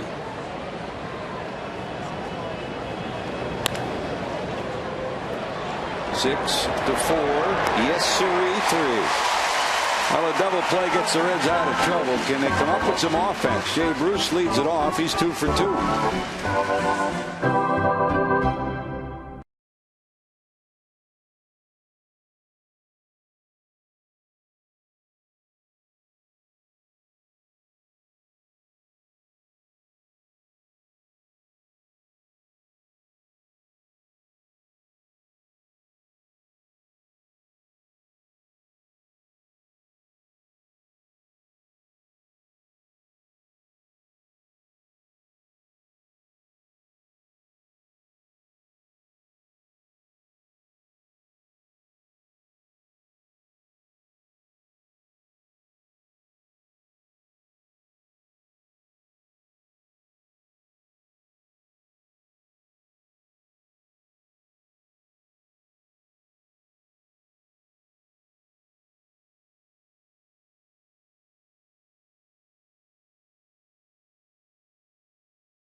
Baseball's greatest catcher exhibit, presented by Dinsmore and Scholl at the Reds Hall of Fame. This tribute offers never-before-seen artifacts from Bench's personal collection, as well as video and audio highlights. For more information, visit redsmuseum.org. If you haven't had a chance to go see it, there's some just great Johnny Bench stuff. The greatest catcher of all time, a leader, and a guy who still leads in the game of baseball by the way he conducts himself. On his way to Cooperstown next month to bring in Bert Blyleven and Roberto Alomar as they're inducted into the Baseball Hall of Fame. Here's Jay. Broke out of his mini funk with 2 hits today. Single to center, single to right. Let's see if he can get things started. Brandon Morrow just keeps dealing. First pitch strikes. getting ahead of the hitters, and the Reds have fed right into his program.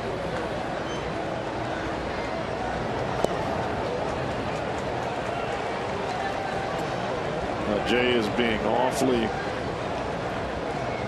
particular here about the pitches that he's looking at. I think that's the way you have to approach Morrow here at the end of the ball game. You got to make him get the ball where you want it. Because I think if you can put some pressure on Morrow right now, you're going to get that bullpen immediately. This is a mini shift by the Blue Jays now on a 3-1 count.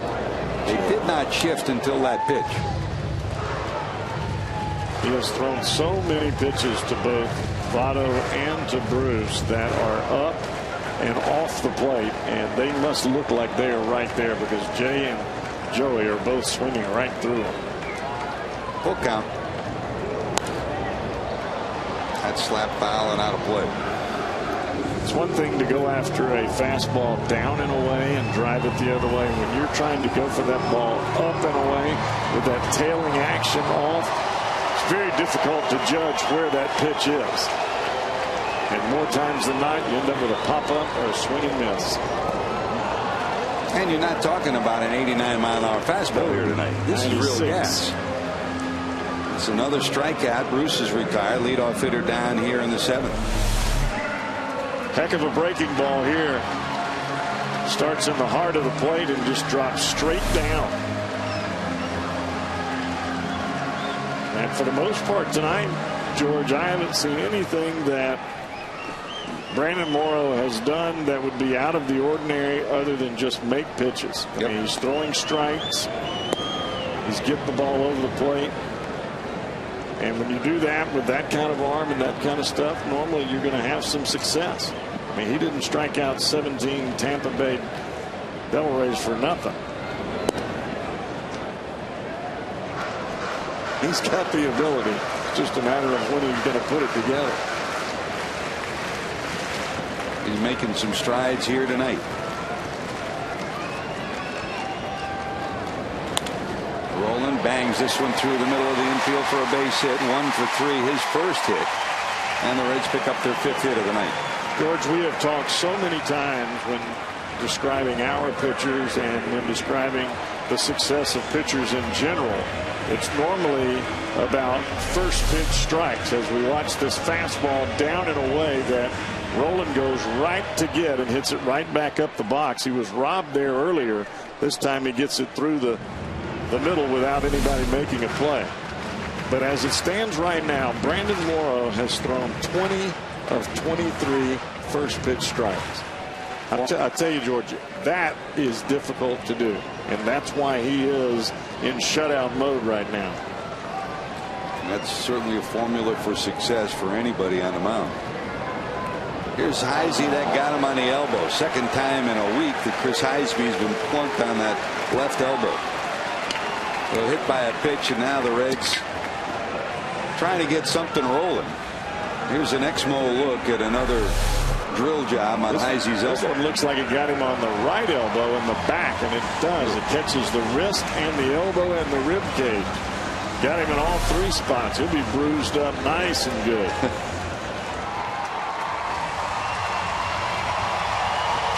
out, 2 on.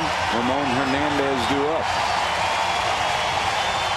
Ramon struck out, bounced out, 0 for 2.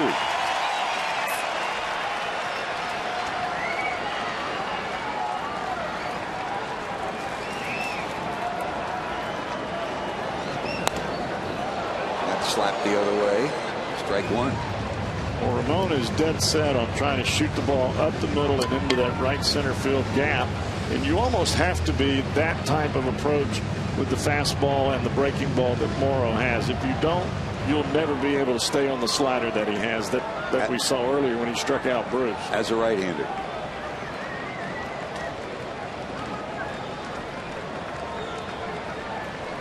Hernandez, along with Renteria, 2 of the best that the Reds have in terms of taking advantage of a hole on the right side. Great hit and run operatives.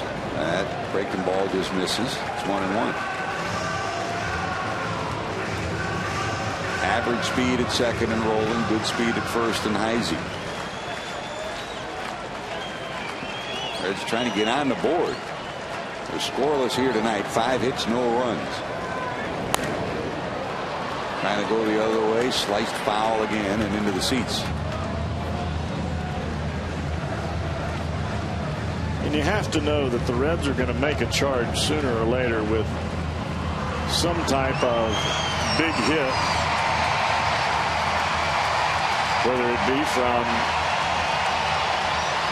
Hernandez or Giannis or a pinch hitter for that matter. But this is an awfully grand opportunity here to get back in this game. As Dusty says, we're still in slam reach. Only the second time tonight Reds have had a runner at second, so they'll get the sign straight. Did he go? And I have Sonia saying he did not go around, so another life for Rolón. And this is a whole different pitching concept now for Brandon Morrow. He knows that this ball game is in the balance right now, and he's being tested where his control is concerned, and this is where he's had the difficulty throwing strikes. This will be his 94th pitch of the night.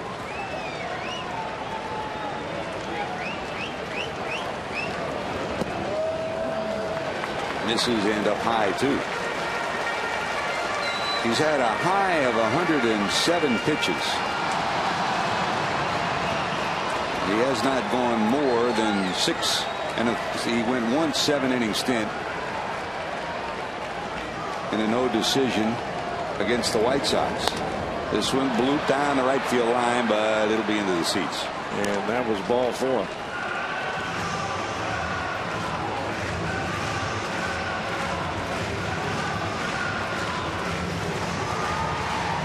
Molina behind home plate, trying to keep his pitcher Morrow in the ball game.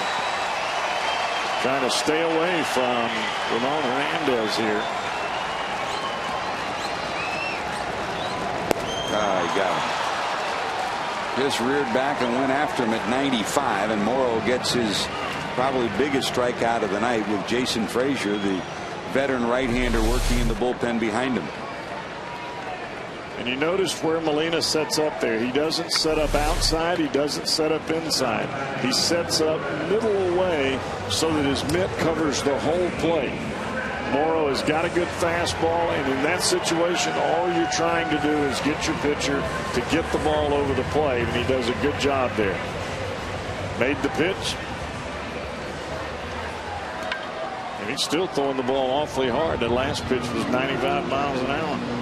Well, here comes Freddie Lewis, who was last April after being in San Francisco for 5 years. In fact, he broke into the major leagues under Dusty Baker. He led the team in stolen bases a year ago with 17. He had a big pinch hit last night to give the Reds life in the 9th inning, and now he'll face Morrow. So 2 away and 2 on. Breaking ball, drops in there for a strike. And don't think that Morrow is a type that would crumble in this situation. He was the closer on this ball club to begin the season, so he's used to pitching in this type of situation. Takes a little off and misses wide, 1-1. Twice in his career they've named him a closer. Both times he went back to starting. You could see why you'd think he'd be a closer kind of stuff guy, but when he's right, he can be even more valuable from the rotation every 5th day. 17 strikeouts in a big league ball game, I would say so.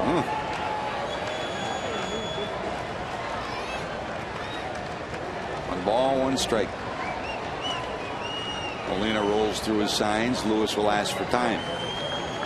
Edgar Renteria in the on-deck circle with the pitcher spot due up next. And for Morrow, there's not a whole lot of body movement or excessive turning and throwing. Everything is really made simple. That's one of the reasons he can pitch this deep and still have something left. Even though you were saying earlier he hasn't really been past the 7th inning, he's pitched into the 7th. But a lot of that has to do with pitch counts and throwing a lot of pitches and balls out of the strike zone early in the game. He's been on the money tonight. 2 balls, 1 strike. Down low, good eye by Lewis. Last night, Cowboy, I think one of the best at bats the Reds had came from Freddie Lewis in that pinch hit 9th inning appearance. Exactly right. He had a fastball middle in, and he cut it right over the shortstop's head into left center field. Trying to keep the Reds alive for Renteria here. 3-1. Good eye, good at bat. Second straight night, Freddie Lewis has come up with an important at bat. Let's see if the Reds can convert. Let's see what Johnny Farrell will do. He's already made the sign to the bullpen, so Frazier will come in, and that'll be it for Morrow. Second straight night, good start for the Blue Jays. First walk of the night comes on the last batter he faces. He hit a batter in Heisey, and he walks a batter in Lewis, and now the Reds are within slam reach, and they got some chirping going. You know what that means? Time for our Skyline Chili call to the bullpen. You're watching Reds baseball on Fox Sports Ohio.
Broke off for Boys in the Hall and the personal stories of some of baseball's greatest legends. This is a special one. It's Buck O'Neil. That's Boys in the Hall tomorrow, presented by Subway, where winners eat. Well, the Reds have the bases loaded. Their best offensive opportunity of the night, a night where they are scoreless. They trail at 4-0. And here comes one of the more solid relievers in the American League. He's been a Blue Jay his whole career, Jason Frazier. And he's about the best that the Blue Jays have to offer in this kind of situation. This will be his 31st appearance on the year. 28 in the 3rd innings pitch. He's only allowed 23 hits. Struck out 24 in those 28 innings. And opponents only hitting .213 against him. Now, he may be the guy that National League fans and Reds fans have never heard of, but he's known in the American League, very solid. He's been around for 8 years. Currently 3rd on the all-time club list in appearances. 441. That's 5 games shy of Tommy Henke for 2nd on the list. Just an everyday kind of player who's very professional about the way he goes about his work. Doesn't blow you away with stuff around the strike zone. Got good movement. Feels his position well. And he'll face Edgar Renteria. 2 away. Renteria trying to get the Reds a run. Edgar 8 grand slams in a career. He'll take a single and 2 runs right here. Frazier to the stretch. Right field hit pretty good, but it's going to be within the striking distance of Jose Bautista. Good swing by Edgar. Nothing to show for it. The Reds strand 3. They've stranded 6.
hard blast. This cold hard blast comes off Jose Molina's bat. A 437-foot shot. His second career home run in 6 at-bats against Edinson Volquez. That home run to lead off the 4th inning gave the Blue Jays a 2-0 lead. They now lead it 4-0. Molina will lead it off here in the 8th. Renteria will stay in the game. Edgar will play short. So it's Roland, Renteria, Phillips, Votto across the infield. And coming in to pitch is Carlos Fisher. And Fisher has had some ball games where he's thrown the ball very well, especially that extra inning ball game. But overall, his time of work has been a little less than optimal. When you have more walks than you have strikeouts and you have more hits than innings pitched, that normally means you're going to have a whole lot of base runners, and for Carlos Fisher that has been the case. 25 base runners in only 14 innings of work. He's had 2 take it for the team appearances, including that 19-inning game. And in both cases he was charged with a loss. John Roush loosening in the bullpen for the Toronto Blue Jays. Productive night for Molina. Gets a start tonight, 2 for 2, including that big home run. Molina, the speedy Rajai Davis behind him, the center fielder, and then Jason Nix. Arredondo threw the ball quite well. A couple of innings of no-run baseball, only 1 hit. High hopper. Roland takes care of it, and there's 1 away in the 8th. After every Reds game, stay with Fox Sports Ohio for Reds Live. You'll hear from Dusty before anybody else tonight. Don't forget, we'll have the longer version of our interview with Joey Votto and Jose Bautista. Reds Live postgame brought to you by Kings Honda and the Kings Auto Mall. Visit KingsHondaUSA.com. This weekend up in Cooperstown, it's Father's Day, of course, and tomorrow I hope you're with us because we'll have some Father's Day greetings. And in Cooperstown, there's a Father's Day golf tournament and a baseball game. Dick Williams is going to manage both teams. Goose Gossage is there, a whole bunch of Hall of Famers, and Joey's youth coach is up there, youth baseball coach Bob Smythe. Joey called the Hall of Fame, got him a reservation to play golf up there, and he's there for the weekend. He said he meant so much to me and the development as a baseball player and as a young man, and he's up there enjoying Hall of Fame Father's Day weekend at the expense of number 19. That's Joey. He didn't want anybody to know about it. He did it very quietly, and special guy down at first for the Reds. Davis bounces out, and here's Nix.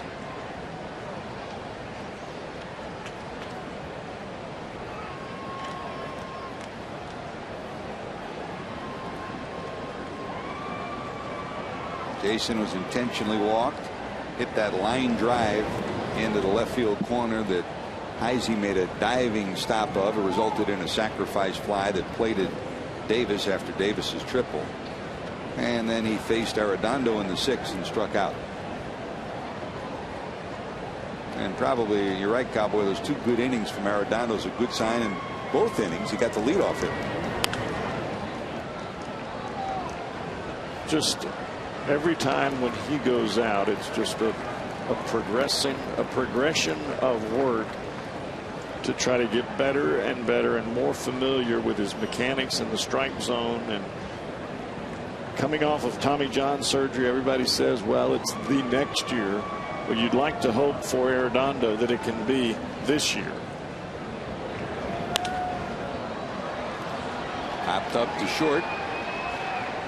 And that's a dandy inning from Carlos Fisher. 3 quick outs. Bottom of 8th, top of the order. Reds look for some runs.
defense play of the game. He's got 8 gold gloves to show for it. This was outstanding. He held a runner at third and got the speedy Rajai Davis by the slimmest of margins at first.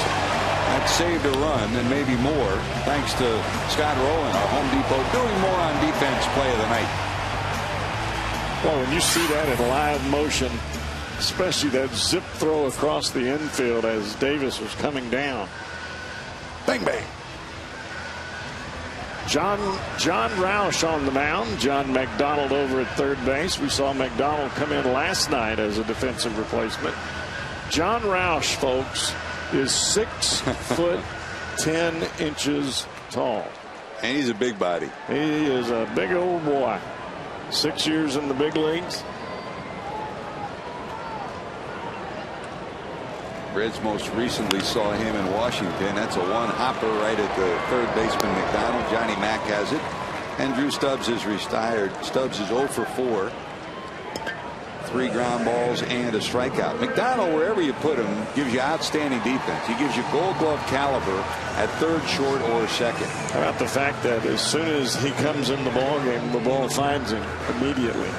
There's some guys you hope that doesn't happen. With him, you hope it does if he's on your team. Like Juan Castro. Remember we had him? Oh, yeah. I mean, how many times did he come into a ball game and he'd make a spectacular play? And, flat picket. Manos de oro. Flat picket. Reds running short on outs. Only 5 left here in the 8th inning. Here's Brandon. 1 for 3. Reds started off in the first after Stubbs hit a ball hard and was thrown out. With 1 away, Brandon singled to left. And then on a 3-2 count to Joey Votto, he ran and Votto struck out. Phillips was thrown out. Strike him out, throw him out, double play, ended the Reds rally. Well, you can see the angle of that last pitch coming to home plate from John Roush. Phillips swings at it and it looked as though it came in about maybe 6 inches off the ground. But when you're throwing from 6 foot 10, maybe not. Nice play. Nice play by the shortstop Escobar, and there's 2 away. And, you talk often, you hear hitting coaches talking about squaring up the ball. At the angle that Roush throws it at, down, it's tough to get a bat that's going flat to actually square it up. And that gives him a tremendous advantage on creating downward angles coming to home plate. But you also have to have great mechanics and really use the mound to your advantage to get that ball going downhill and create that almost treetop angle coming to home plate. You still got to get it in the strike zone. Another one of those guys that you would say, boy, he's got closer stuff. And he has served as a closer from time to time, either here or in Washington.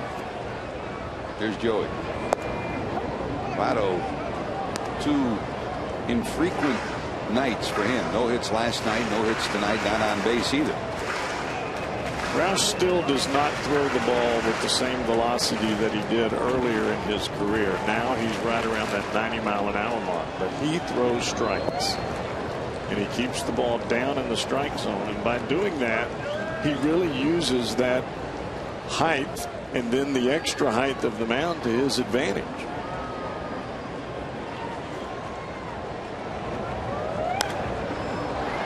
In the air to left. Addison will cruise over. He's got it, and Votto's retired. 1, 2, 3 go the Reds. To the 9th we go.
Morel hot dog play of the game.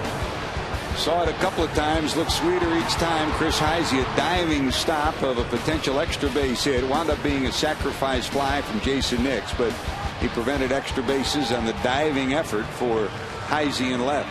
We saw Johnny Gomes do that on the road trip in Los Angeles, make a phenomenal diving catch. The toughest part about a right or a left fielder that is right-handed going towards that line in left field and the dive is that you have to catch it backhanded in order to make that play. There are so many things that could go wrong. It is a much harder catch than even what it looked like there.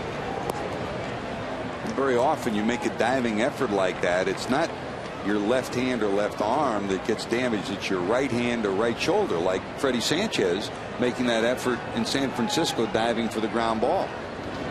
That's the part of your body that takes the punishment, and Sanchez dislocated his shoulder. Stabs into the ground and then you end up blowing out the right shoulder, or the glove from your left hand rolls up underneath you and the ball comes out.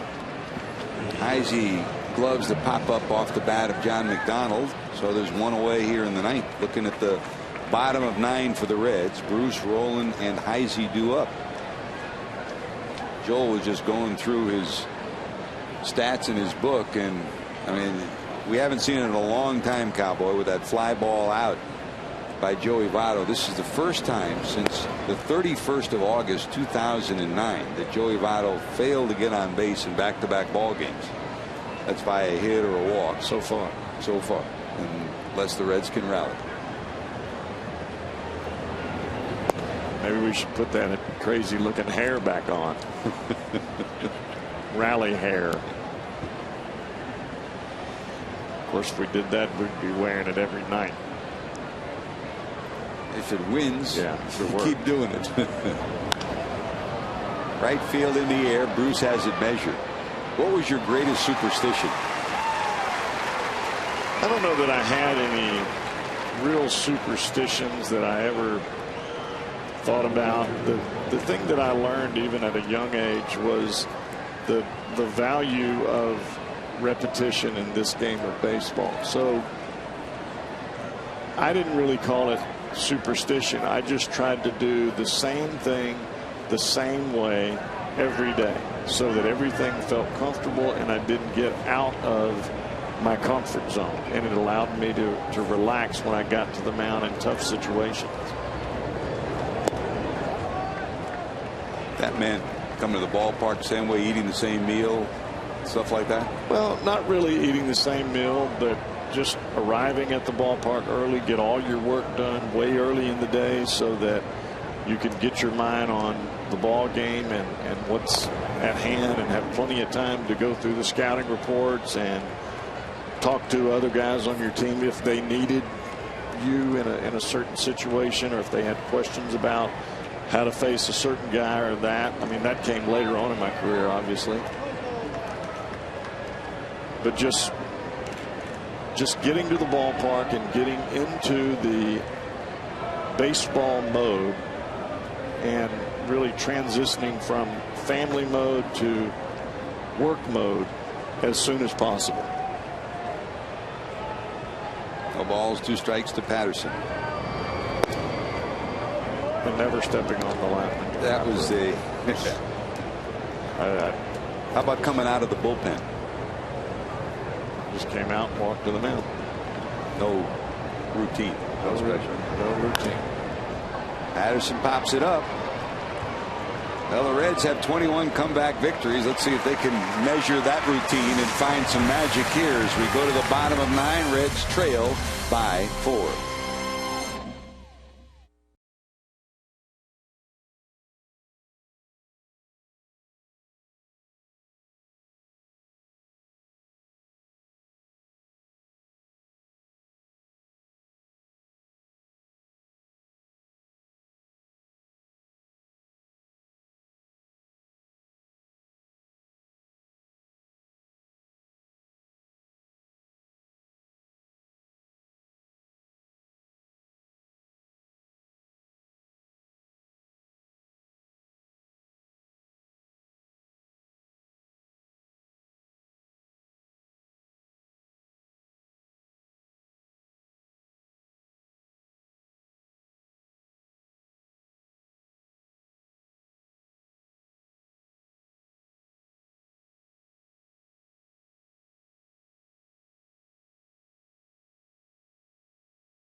And this was speed personified. Banged off the fence on one hop. Rajai Davis speeds around second, turns on the jets, and he rolls into third with a 3-base hit. Our Nissan drive of the game. The Reds saw Drew Stubbs tour the bases with an inside the park homer. Davis has that same kind of speed for the Toronto Blue Jays. Looked like he was going about 30 miles an hour there. Can a human run 30 miles an hour, you think? He was flying. I wouldn't be surprised. Sure. I think Davis can run 30. Now Roush staying in there for the 9th. He had a 1, 2, 3, 8th inning. Here's Jay. By the way, before we forget this, we were definitely happy to have Penn Station take care of us today before the ball game in our pregame meal. Otherwise, I would be awfully unhappy right now. Well, my stomach would be, and that would make me unhappy. So stomach is important. Very happy with Penn Station right now with my double meet. Bruce to center field. Davis has it. Jays 2 for 4.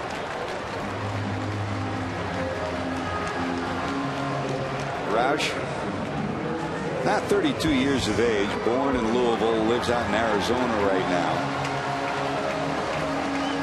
This big burly guy was, the first time I really got to see him was in 2000 when he was with the Olympic Committee and USA Baseball. He was part of our USA Baseball team that wound up going to the World Championships and then to the Olympics and winning the gold medal in 2000.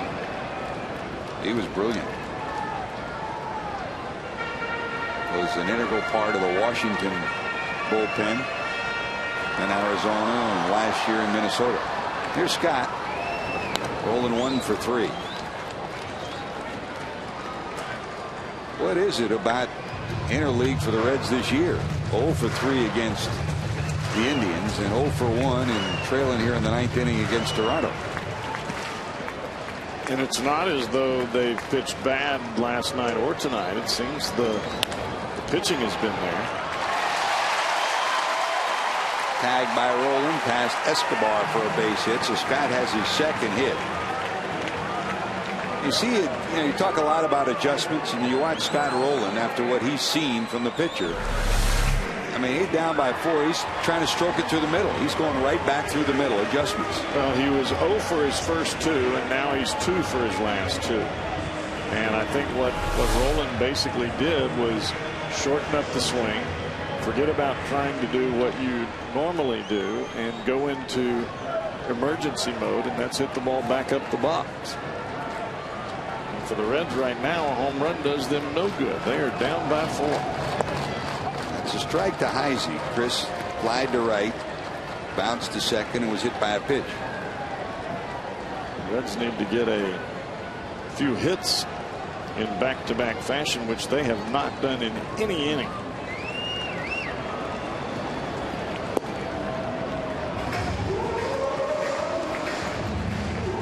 Seems like they've had runners on in the first, second, third, fourth. Perfect innings in the 5th and the 6th. They had the bases loaded in the 7th, but only 1 hit in that inning. A bunt, it's a good one. Put it in your pocket.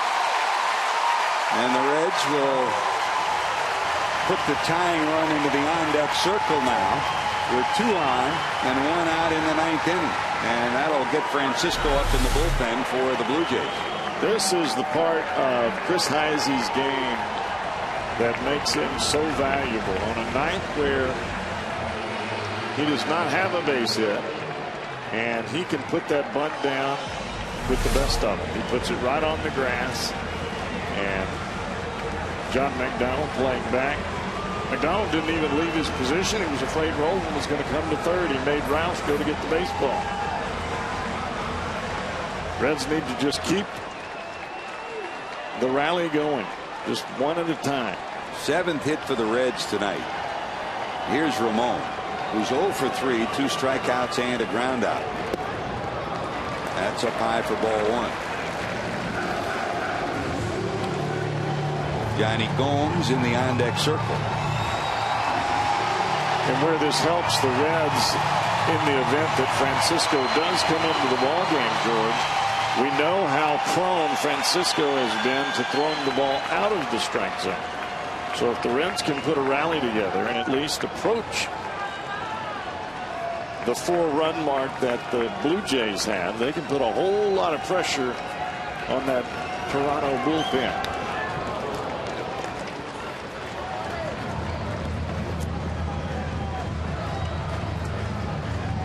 Hernandez in his career 2 for 5 and a home run against Roush.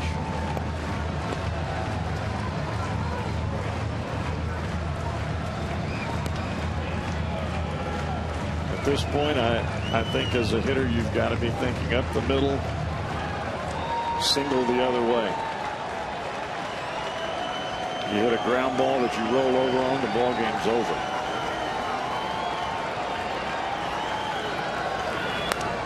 Hop back, but it'll be out of play. 31,000 plus, 31,688 here at Great American Ballpark tonight for Game 2 of the series. Hope you join us tomorrow for Father's Day. Day game, afternoon encounter here. Then the Yankees come to town on Monday as interleague play continues.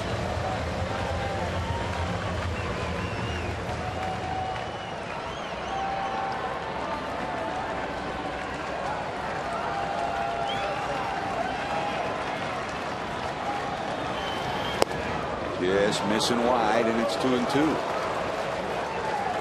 Molina will go out to talk to Roush.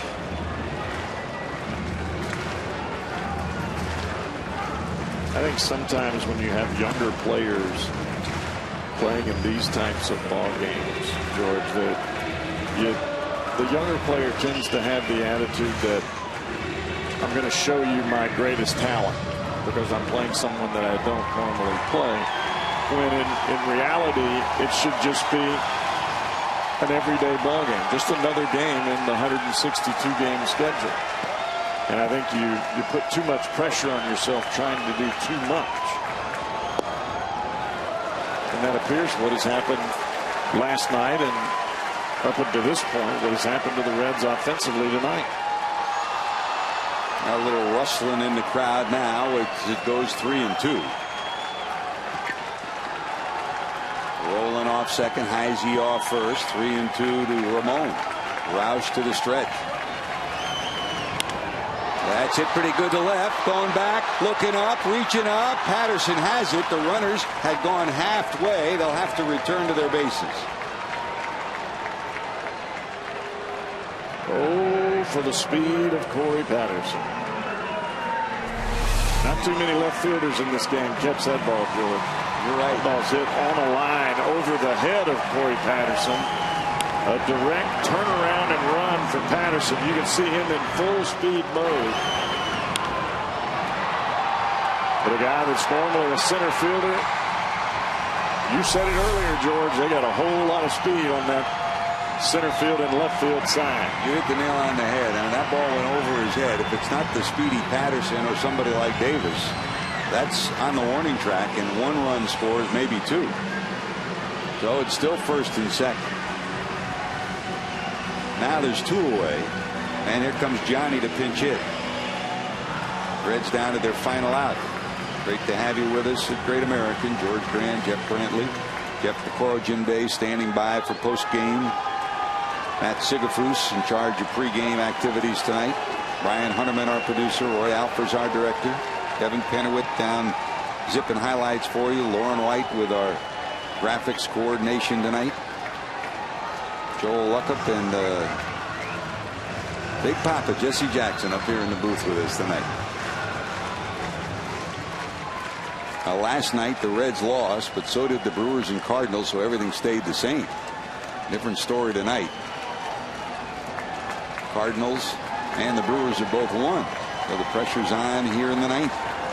Here's Johnny, and you know what he's looking for. The numbers for Gomes. He had a horrible stretch in the month of May and was really taken out of the mix for the better part of a week plus. Dusty Baker and Brooke Jacoby trying to rework his swing a bit, his approach. And a checkup from the neck up, too. Just give him a break from it. And he's come back more invigorated. You look at the numbers for the month of June, appreciably better for Johnny Gomes. Well, he's 323, 10 for 31 in June. He's in at about a 400 clip here in his last 14 ball games. I think he's got 8 RBIs in those games.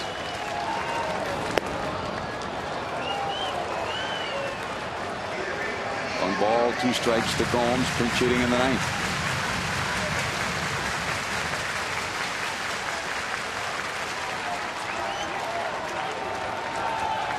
Edgar Renteria on deck for Cincinnati, hoping to get a crack at it. That breaking ball hung up. Gomes fouls it down the right field line. And really, George, right now for Johnny Gomes, who is hanging around that 200 mark, and the same thing for Edgar Renteria, it's what have you done for me lately? And I think both of those guys, as veteran players, they know that. And when you struggle on offense, there are a couple where you start. 1 and 2. Yes, missing wide. Roush hasn't missed by much on a couple of pitches to the last 2 batters. 2-2.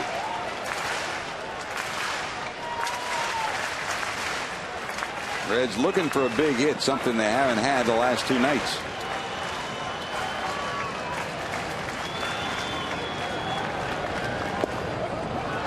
That's a call, strike 3, and that'll do it. Johnny Gomes takes a call, strike 3. John Roush will close the door in the 9th inning, and the Reds will strand 2, leaving 8 on base tonight. And the Toronto Blue Jays have taken the first 2 from Cincinnati. Tonight, 4 runs, 8 hits, no errors, 7 left. For the Reds, no runs, 7 hits, 2 errors, 8 left on base. Brandon Morrow, the second straight outstanding start for John Farrell. And Edinson Volquez will take the loss tonight. Well, even though the night